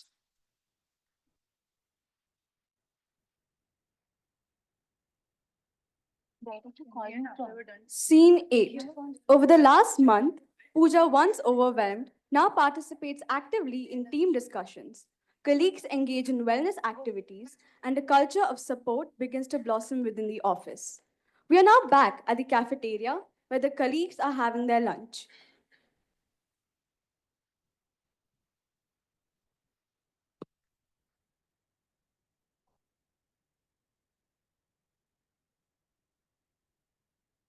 So, how have you been lately? I'm doing great. I feel like the counseling sessions have really been helping me a lot. Thank you for asking. So, no more missing deadlines? No. Hey, are you okay? Yeah, I'm fine. Ever since the seminar and the new changes at the office environment, I've come to the realization that maybe even I've been suffering from some mental health issues. But it's okay. I got an appointment with the therapist next week, and I think I'll be fine soon. That's great, Vivek. I'm so proud of you. As we draw our skit to a conclusion, let us reflect on the journey we've witnessed today. Mental health challenges in the workplace are more common than we think. Studies show that nearly 1 in 5 adults experience mental health issues at some point in their lives. While it is normal to feel overwhelmed or stressed, it is crucial to remember that it is not okay to suffer in silence. Our workplace should be a space of support and understanding where open conversation and healthy habits can thrive. Remember, acknowledging our struggles is the first step towards healing, and together we can create an environment where everyone feels valued and heard. As we conclude this delightful skit, I'd like to extend our heartfelt gratitude to everyone involved. First and foremost, I extend my sincere thanks to Dr. Girija ma'am for providing us with this wonderful opportunity and constant support. A special thank you to Dr. Shrikant sir for his invaluable insights and guidance, and to the entire BSc Mental Health faculty for their unwavering support and mentorship. To our coordinators, Shrestha ma'am, Gitanjali ma'am, and the entire SCEW team, your encouragement and cooperation has been essential. We appreciate our incredible cast, whose performance really brought the story to life with their talent and enthusiasm. A special thank you goes to our backstage members for the unwavering support and meticulous attention to detail. Finally, let's acknowledge the writers. Your creativity and vision has given us a memorable experience. We are your narrators officially signing off. Thank you for joining us on this important conversation.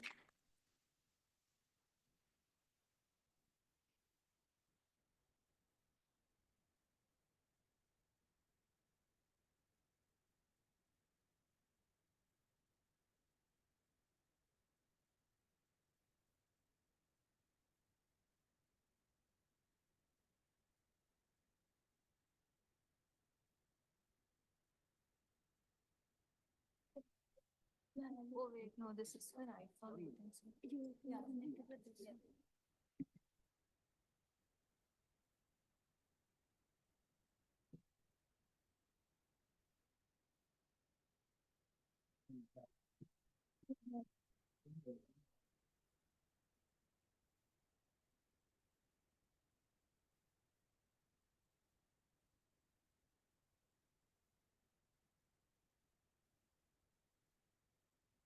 Help you with that one.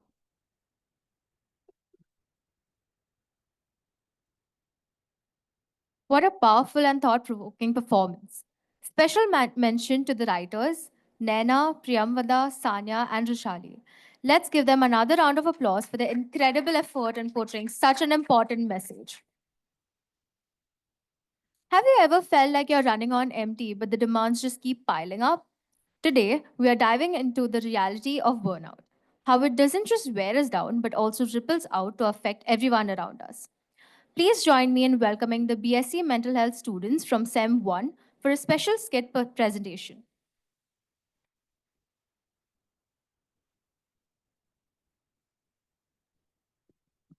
Hello, everyone. Welcome to our presentation on burnout and self care in workplace. In today's fast paced, high pressure environment, many professionals are finding themselves stretched too thin, juggling responsibilities while neglecting their own well being. Burnout isn't just about feeling tired, it's an emotional, mental, and physical exhaustion that can impact every area of life.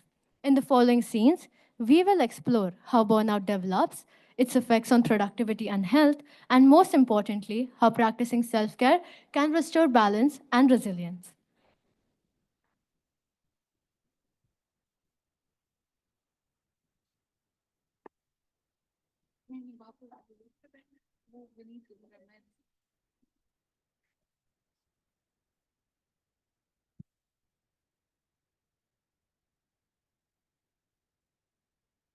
In the early hours of the day, exhaustion already has a grip on this household.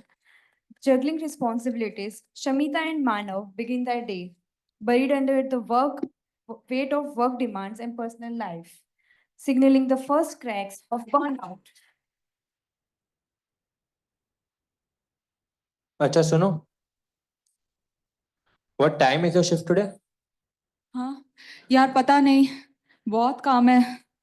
And this presentation is due Monday. Good morning, sweetie. Good morning. तुम्हारा lunch pack कर दो? It's Saturday. Right. आज Saturday है, पता भी नहीं लगता. God, ये presentation. अच्छा तुम ऑफिस के लिए निकलोगी तो मुझे बता देना. पता नहीं कब निकलूंगी, but निकल जाऊंगी. खाना finish कर देना. Scene 2. At the office. In the fast paced corporate world, Shamita finds herself overwhelmed by endless tasks and deadlines. Her growing workload leaves no space for her personal life, as stress continues to build, fueled by a demanding boss and colleagues struggling with the same pressures. Everyone, we need those numbers by EOD. There's no room for errors this time. Yes, ma'am. We'll make it work, guys. Are you okay, Shamita? You look drained. हाँ यार, just have a lot on my plate. आज मेरा कियारा का basketball match है. This is too much. Some of us haven't had a break in days. We have been working so late this week. Break? You will get a break when the project is done. Deadlines don't care about your breaks. We are just trying to keep up, but the workload keeps piling on. How are we supposed to manage? That is the nature of this job. You want to succeed, right? Success comes at a price. Now get back to work. This is too much. I don't even remember the last time I had dinner with my family. So true. Oh, vacation? At this rate, we need hospital beds, not a beach.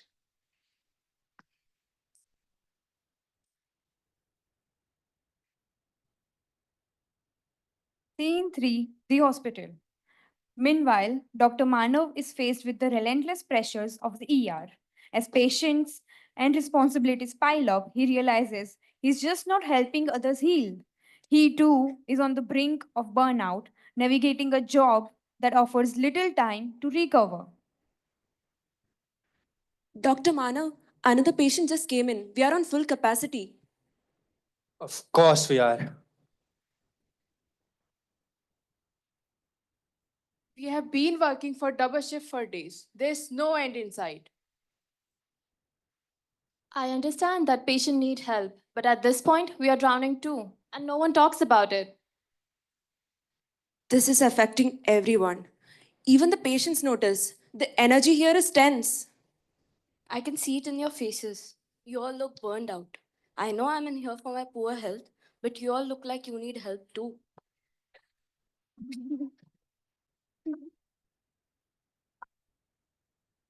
We do.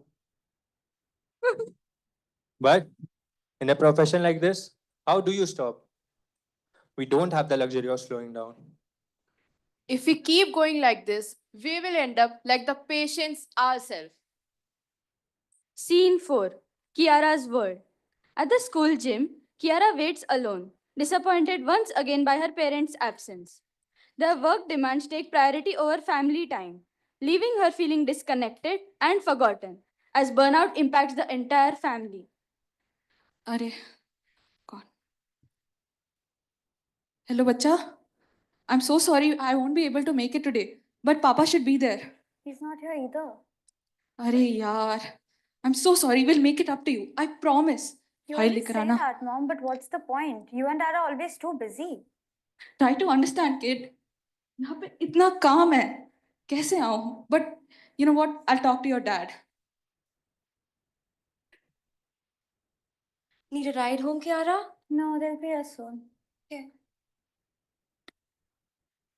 Scene 5, the other side of the story. In a candid conversation with a friend, Kiara reflects on the pressures she faces at her age.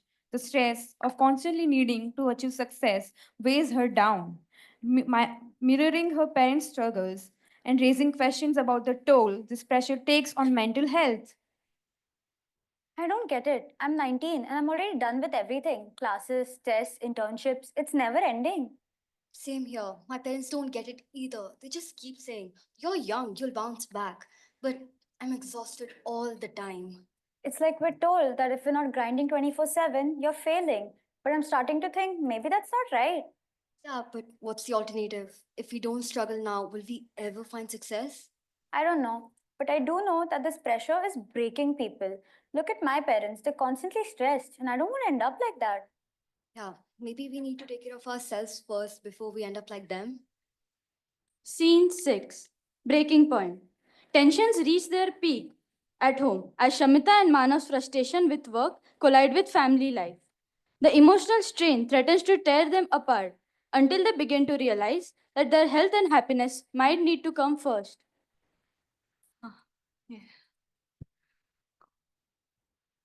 हाँ, I said I'll send the email by tomorrow morning. Please don't bother me again. Gosh, यार. 9 बज गए हैं and I'm still dealing with these idiots. Oh, तुम्हारा office. You work in an AC.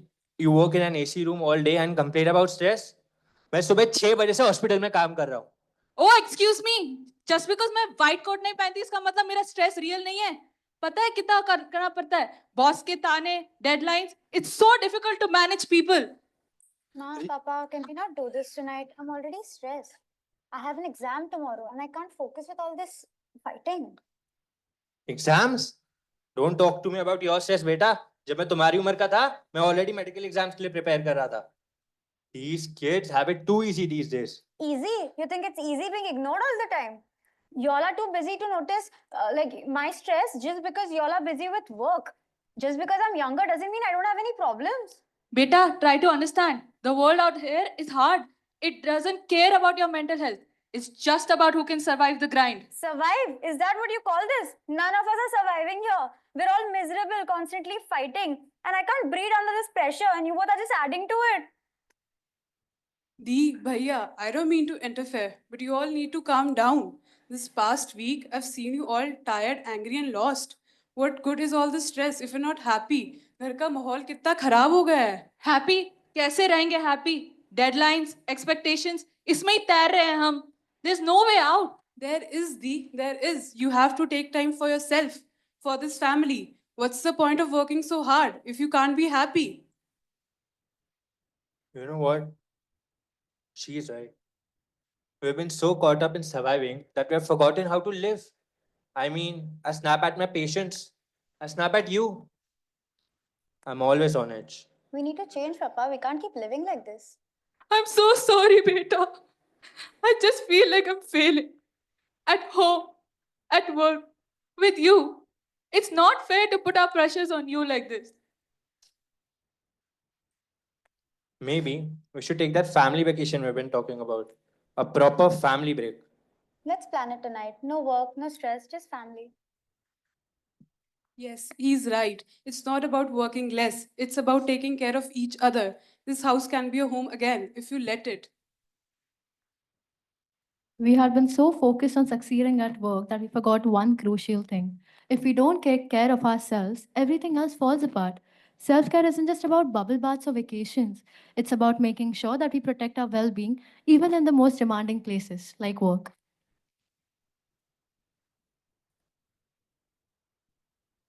Shamita closes her laptop after a meeting, stands up and stretches.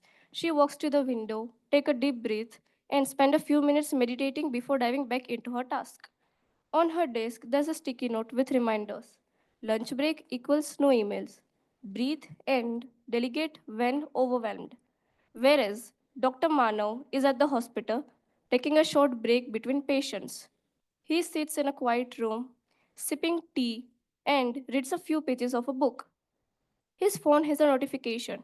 Self care reminder 10 minutes walk. He smiles and heads outside for a breath of fresh air before returning back to his work. And that wraps up our look into the reality of burnout. It's something many of us face, but it's also a call to action, a reminder that we need to prioritize our well being. Burnout doesn't mean failure, it means it's time to pause, recharge, and focus on yourself. Small steps like setting boundaries, taking breaks, and asking for help can make all the difference. Remember, self care isn't luxury, it's essential to staying healthy and thriving. Thank you so much.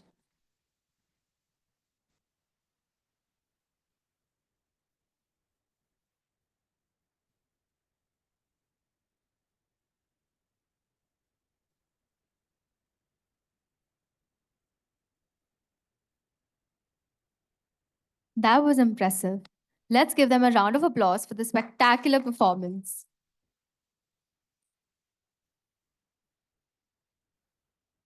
We've now arrived at an exciting moment, our prize distribution ceremony.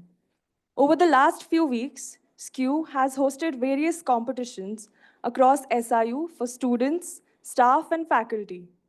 Today, we honor those who have gone above and beyond in promoting mental health awareness. We also have our juries who have judged the competition here with us. I would like to invite Dr. Sushoban Patankar, the Deputy Director of SIMC, to distribute the prizes for poetry. Sorry, for meme competition and for reel.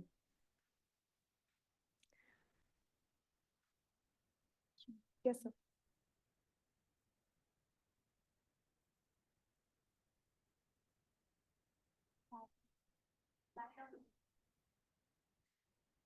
Before we felicitate the students and staff, I would like to invite Dr. Rahul to felicitate our jury.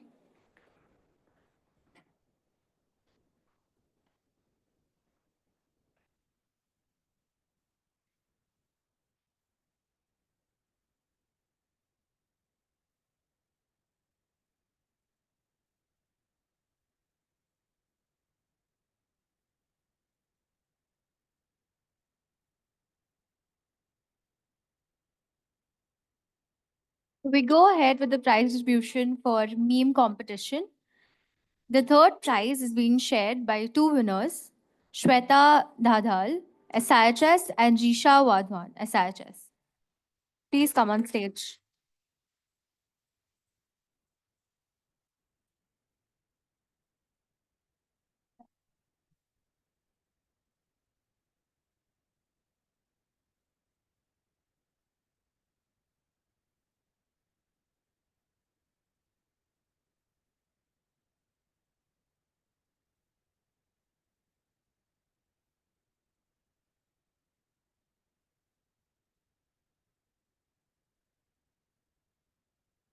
Shweta Dadhal, are you here? A representative can come and take her prize.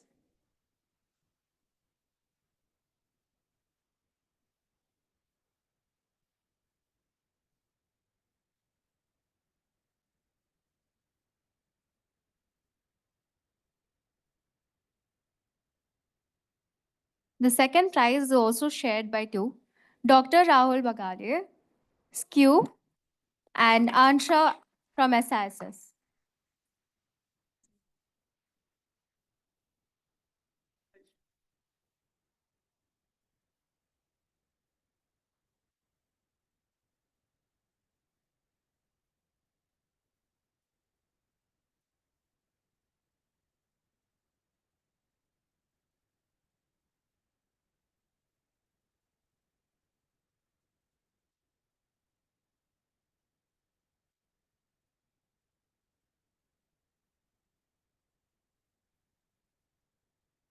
The first prize goes to Dr. Shrikant from SIHS.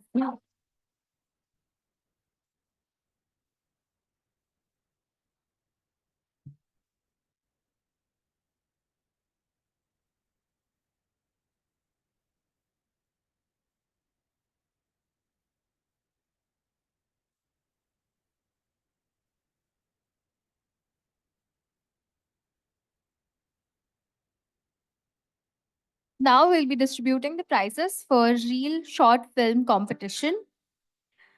At the second place is Samaira Marwa from SIS Viman Nagar.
She's a student. Much appreciation to her.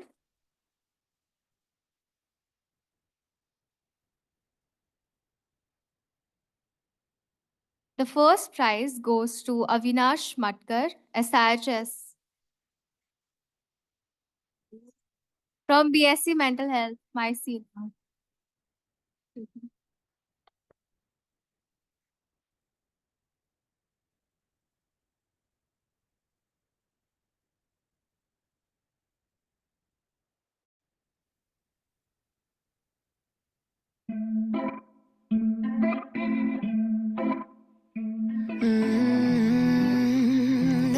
Looking down from up in the sky.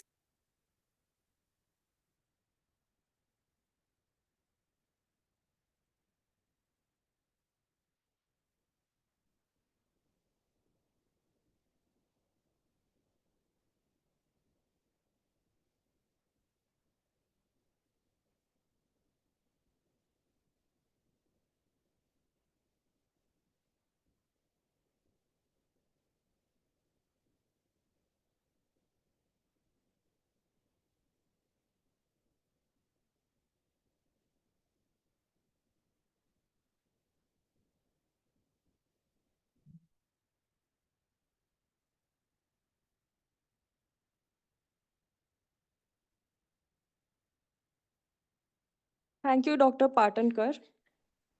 We'll be moving on to the poster competition. For this, I would like to invite Dr. Alka Chandak, the director of SCHC, on stage.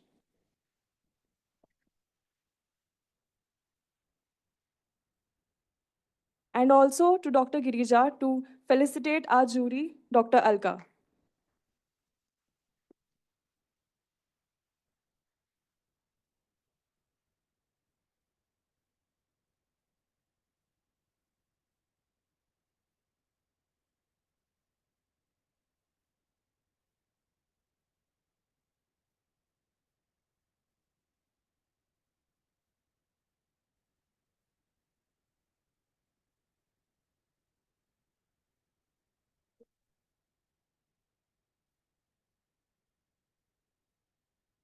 So the third place is shared by 3 people. Arya Sharma from SMCW.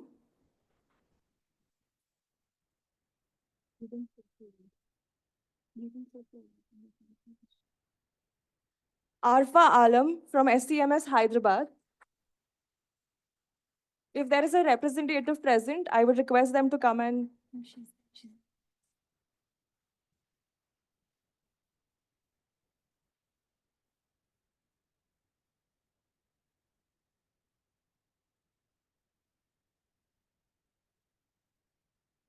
And Preeti Sapate from SMCW.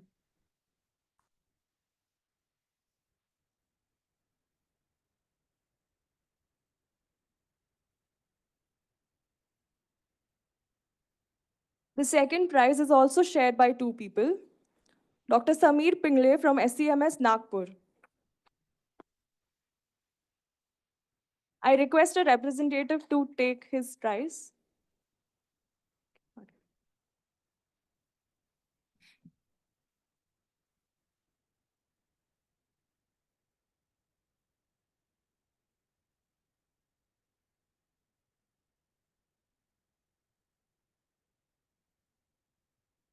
And Anna Joseph from SIHS.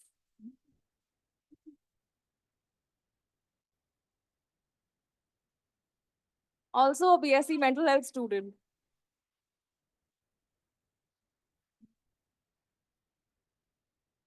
The first place goes to Ms. Anshika Ravindra Singh Bays from SIHS.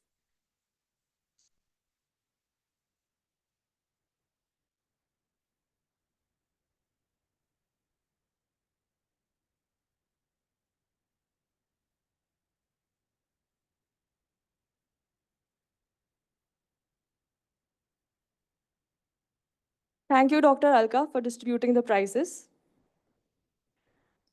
Moving on to poetry competition, I would like to now invite Dr. Prasad Bhanap, the medical superintendent of SMCW and SUHRC, to distribute the prizes. as well as Ms. Tahira Lokhandwala to felicitate Dr. Bhanap.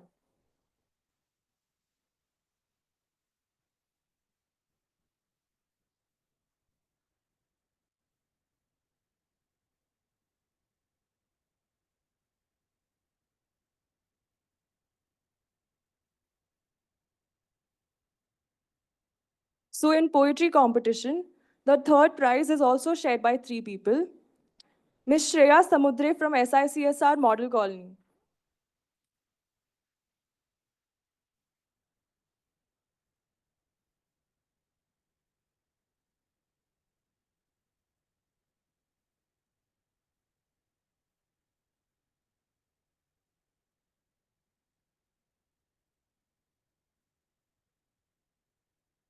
Ms. Pankhudi Kaur Bhalla from SCMS Bangalore. I request a representative to take her prize.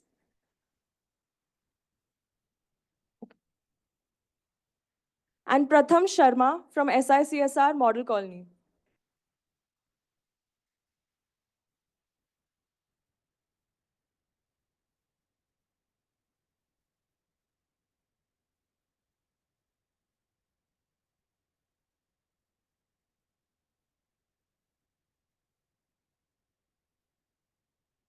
The second place is also shared by 2 people, Ms. Aparna Iyer from SIT.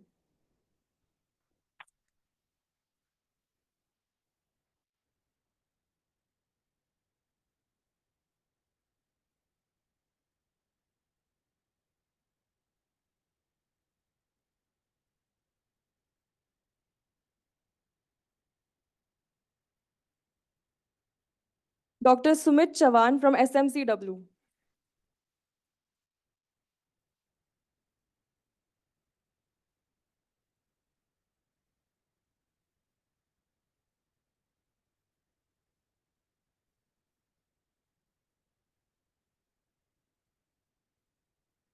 The first place goes to Ms. Ruchi Tiwari from SSBS.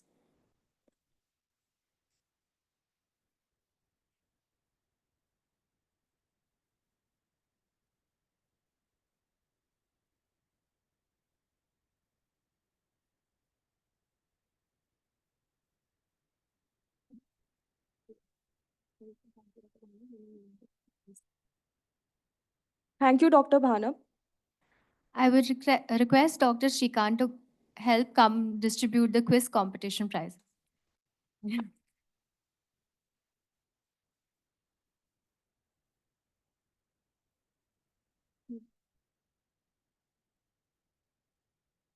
Third prize for the quiz competition goes to Soma Kulshestra.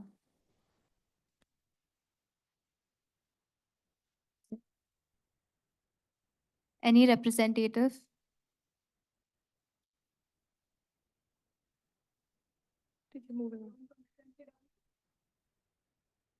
Friend, classmate. The second prize goes to Raghav Sandhani. I think they had.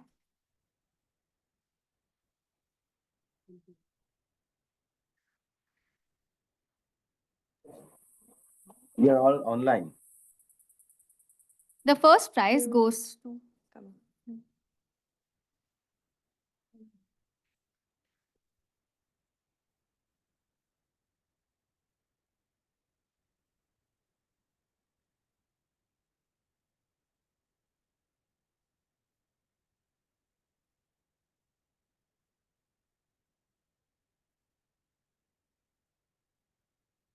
The first prize goes to Dr. Jitendra Rajpurohit.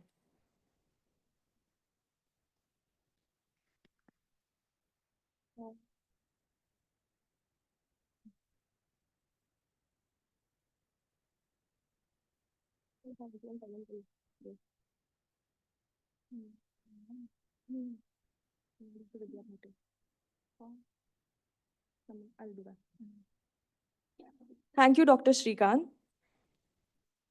Now, moving on, we would also like to appreciate our BSc mental health students, especially those who have excelled in their academics. For this, I would like to invite Dr. Vidya Bhate on stage.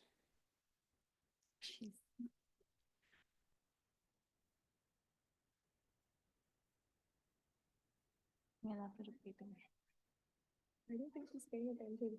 She's not listening.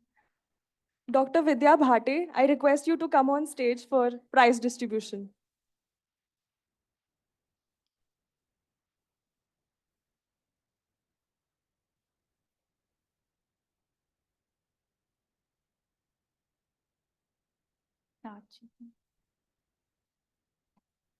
From semester 5, in the third place is Miss Vaidehi Kaple.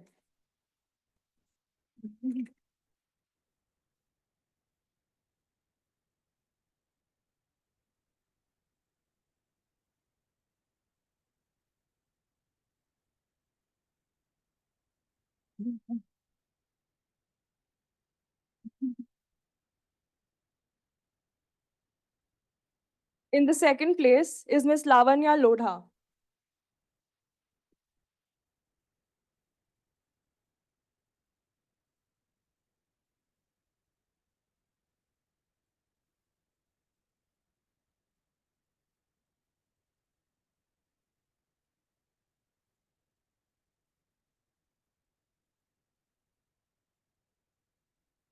In the first place is Miss Harshita Shukla.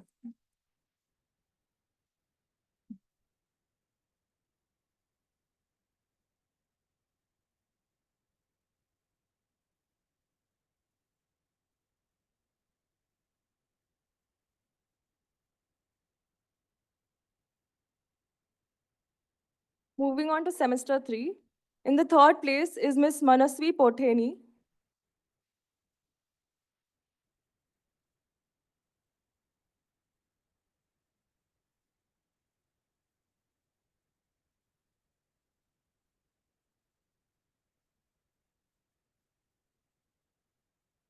In the second place is Miss Hansika Patnaik.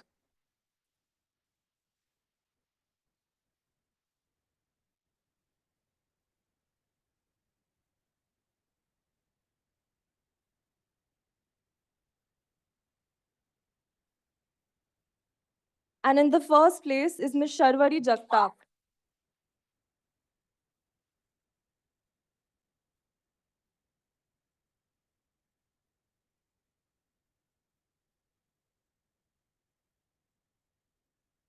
Thank you, Dr. Vidya. So now we also have some surprise prizes for SCEW team members. And for this, I would like to invite Dr. Girija on stage.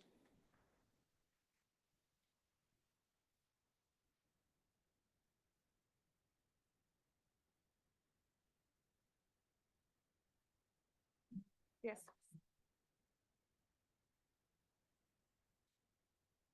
So this, I thought, when we were planning this event, it's important to acknowledge everyone's contribution. Of course, the theme is mental health at workplace, but I specifically want to acknowledge the efforts taken by our team SCEW, each counselor at every campus, including our deputy head, Dr. Rahul Bagre, who has made sure that the Mental Health Week was organized in such a creative and innovative way.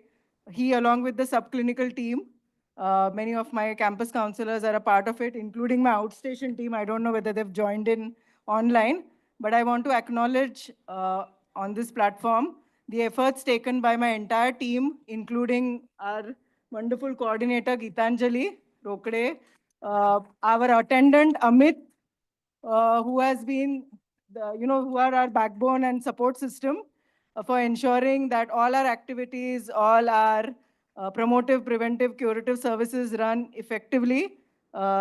Immense support from both Amit and Gitanjali for this.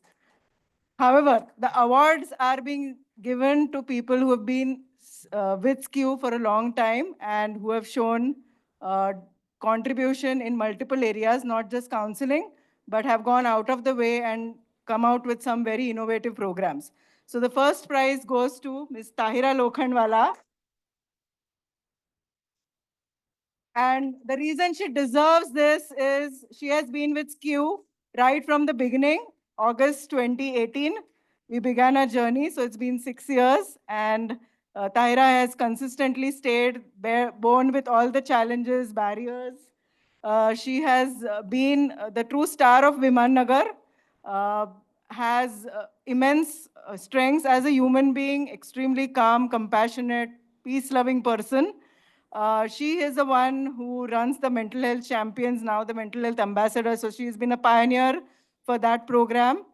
She has been an immense support for the academics as well, right from curating various courses in our BSc mental health to being a faculty, traveling all the way from Viman Nagar to come to Lovely to teach our students, and dedicatedly and passionately working hand in hand very closely with me, and managing her work efficiently with a smiling face. So I really appreciate Tahira for all your dedication and wish you the best in your life. Thank you.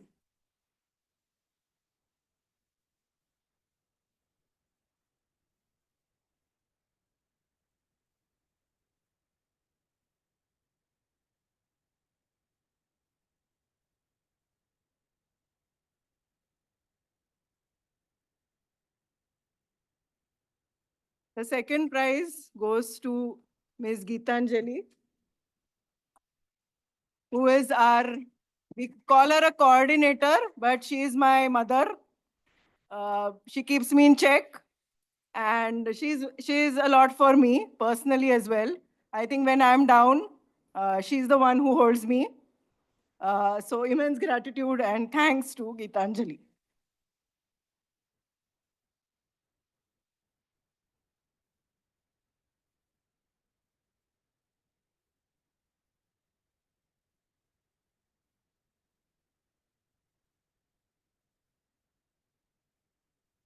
And there cannot be all women.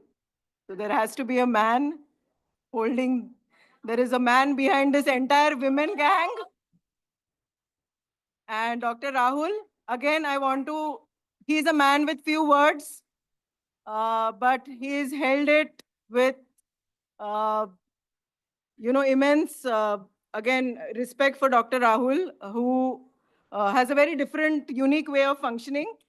But I admire that, Dr. Rahul, and you have been a big support for me. As the deputy held, you not only manage clinical cases at Viman Nagar, but you have contributed immensely to all the promotive preventive activities and stayed strong with SCEW for the last 3 years. So I really do appreciate all your efforts, and I hope that you continue with us forever.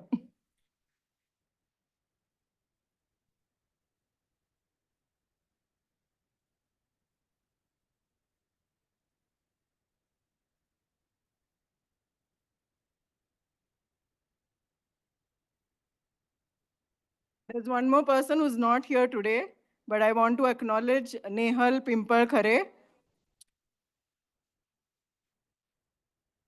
who's again been with SCEW for more than 3 years. She now works as a part-time counselor, but I would share that she is not only very knowledgeable in terms of her clinical expertise, but she has contributed to various of our faculty development programs. She's a resource person who works in our outreach programs as well. She now contributes a lot to the Child Learning Development Center along with Sangeeta. And not only that, she also comes as a faculty for our BSc Mental Health program. She has turned part-time because she's pursuing her PhD, another step that she's taken towards her own professional development, which again I admire. She is currently invited to another college for the Mental Health Week Day today. Therefore, she was unable to be here. But on behalf of SCEW, I really appreciate and acknowledge all the efforts taken. Uh, so this appreciation is a motivation to the team that, we do, I know that every day it's not possible to acknowledge and appreciate, but events like this, we don't want to miss to ensure that we acknowledge everyone's efforts here. Just because you all have not got a prize does not mean your efforts have not been valued. It's just that they have stayed with us for more than 3 years, and therefore we decided we need that some criteria to be able to give that prizes. But I hope that each one here does continue with us and continue to contribute towards making our university a very compassionate and resilient one. I want to also thank our BSc Mental Health students for their support for this event. And we did not have to do much. Our SEM3, SEM1 students themselves volunteered to come up with the skit. They themselves wrote nothing. Yesterday I just had a small glimpse of their skit, but other than that, they did it all by themselves. And they're really a motivated, creative, motivated, I will not say they need to be more motivated, but they are very talented and creative. I mean, I guess all of you are very, very creative and talented. Do not lose focus, is my advice to you. Come to classes, we are not all that bad. We ensure that we'll make our classes as interesting as per your liking. We'll collaborate with you all and try and make our classes more meaningful for you all so that you don't doze off in class. But you know, stay on your goals, whatever dreams you had when you enrolled for this program. I want you to not lose focus from that. And through these programs, I'm sure that this inspiration will keep up and your motivation will last forever. So thank you. Last but not the least, our BSc Mental Health faculty and Sneha. Again, I always feel that faculty, yes, is the face for the students, but the non-teaching staff do so much of back-end work that I feel that we have to appreciate and admire the immense amount of work that they do. So special thanks to Sneha for holding our program, despite she coming in at a time when we were only down with one faculty and she was new into academics, but she braced it all and she has proven her resilience and demonstrated immense positive mental health. So thank you, Sneha, once again on behalf of the team. And to our very new enthusiastic faculty, Dr. Shrikant, Dr. Meenakshi, and Shrushti, who have just infused happiness and energy into the department. At one point, me and Dr. Vidya would look at each other and think, what are we going to do with these students? I don't think I can survive anymore, but thanks to these three new people who have really, really come in and just, you know, brought in a new ray of hope and light to us. So thank you very much for bringing in that energy. And thank you to all the back-end workers, our IT team, all our directors, Dr. Harpreet. Again, I would like to thank Department of Psychiatry for the immense support. Anything, any call, they are always there. And not only they provide us with all this event-related support, but even clinical support to all our students is immensely being provided through Department of Psychiatry. So I really, really acknowledge and thank sir and the entire department for all their support. If there's anyone I have missed, my apologies, but thank you once again, and you all ensure that we keep doing our work the way we want. So thank you.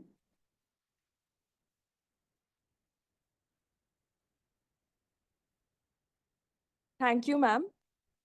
And a big congratulations to all our winners. Your dedication to promoting mental health is truly inspiring. Now, I'd like to call upon Ms. Tahira Lokhandwala, senior psychologist and the one who has designed and leads the Mental Health Ambassadors program, to share a few words.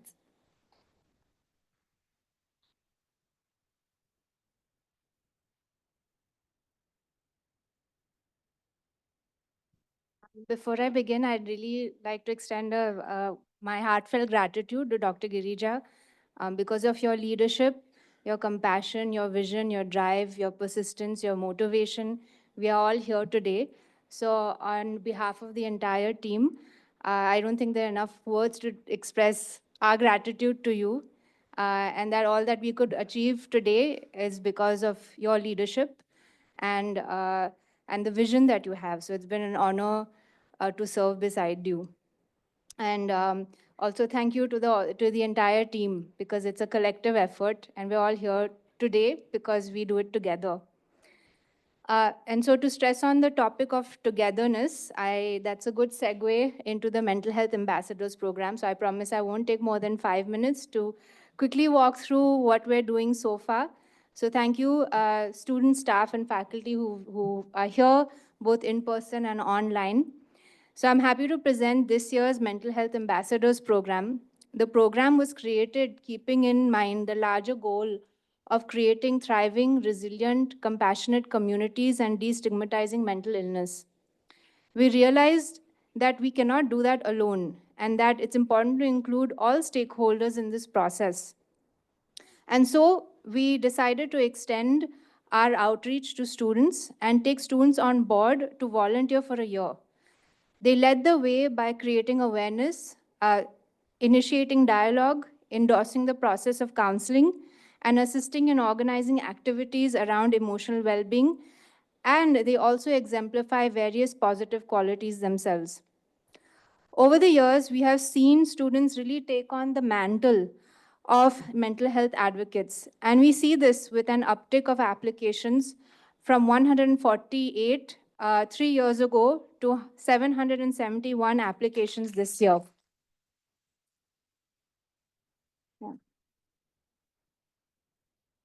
The applicants went through a meaningful and an interesting round of, uh, of selections that includes group discussions and activities centering around building compassionate campuses, anti-bullying, and other topics related to emotional well-being. Through this process, we identified 207 of our best candidates, and we would like to extend a very warm welcome to our new cohort of ambassadors.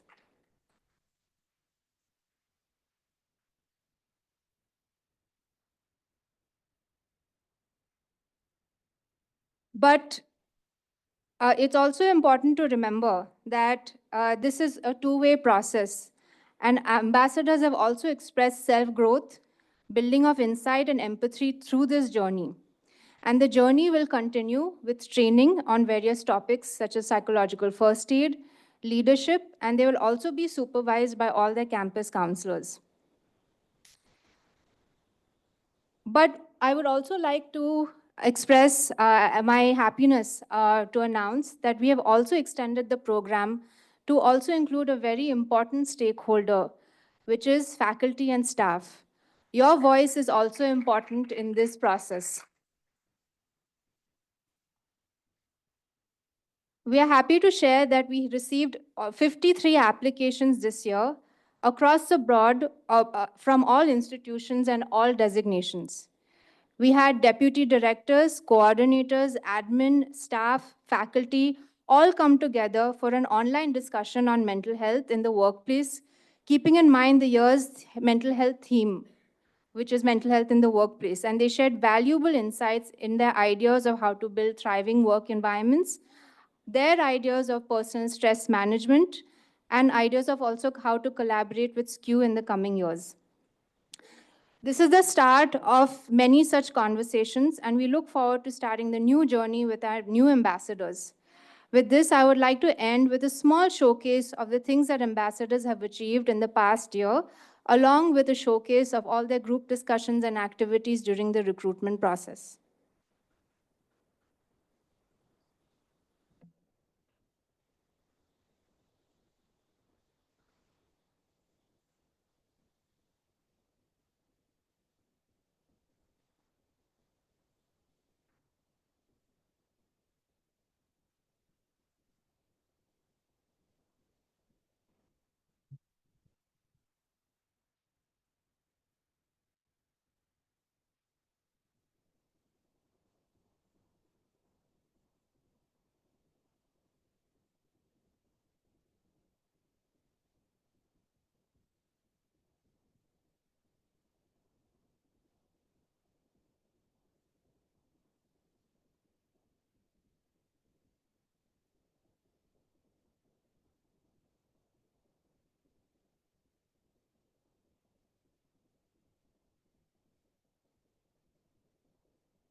Thank you to the entire MHA team, Dr. Girija, all our ambassadors for bringing life to this program. And we look forward to this journey together.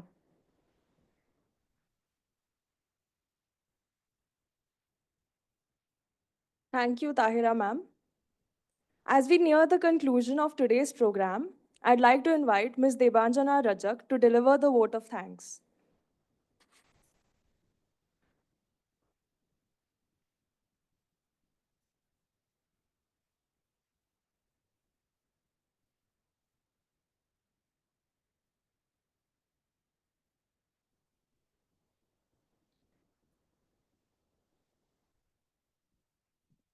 Before the vote of thanks, we'll quickly take a look at a MH Ambassadors video.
A very good afternoon to everyone.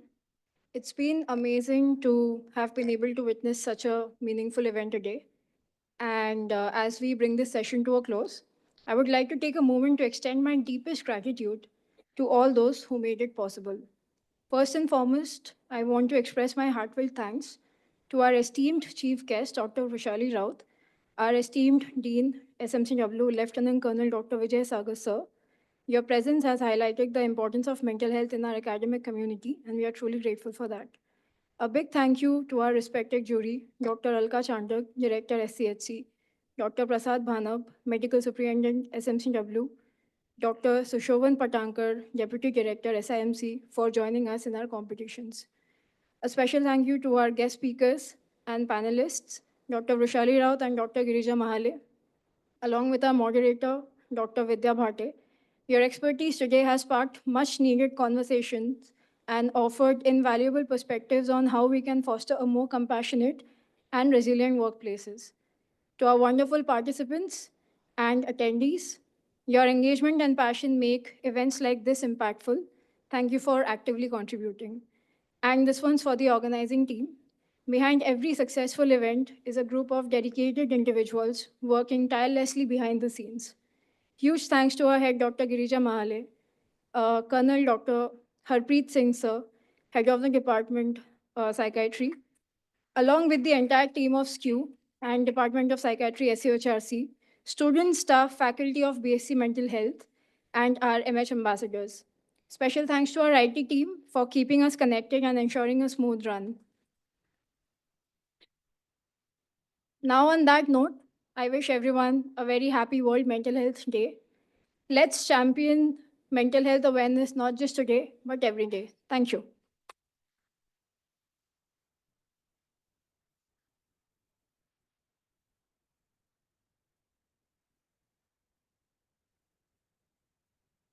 Thank you, Debanjana, for your kind words of thanks.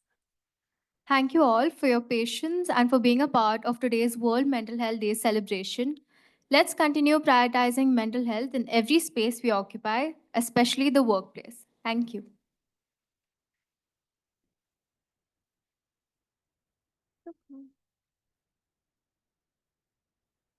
We can all take photo if everyone can fit on the stage. All BSc mental health students, please come on stage. And Team SCEW. There's only people left.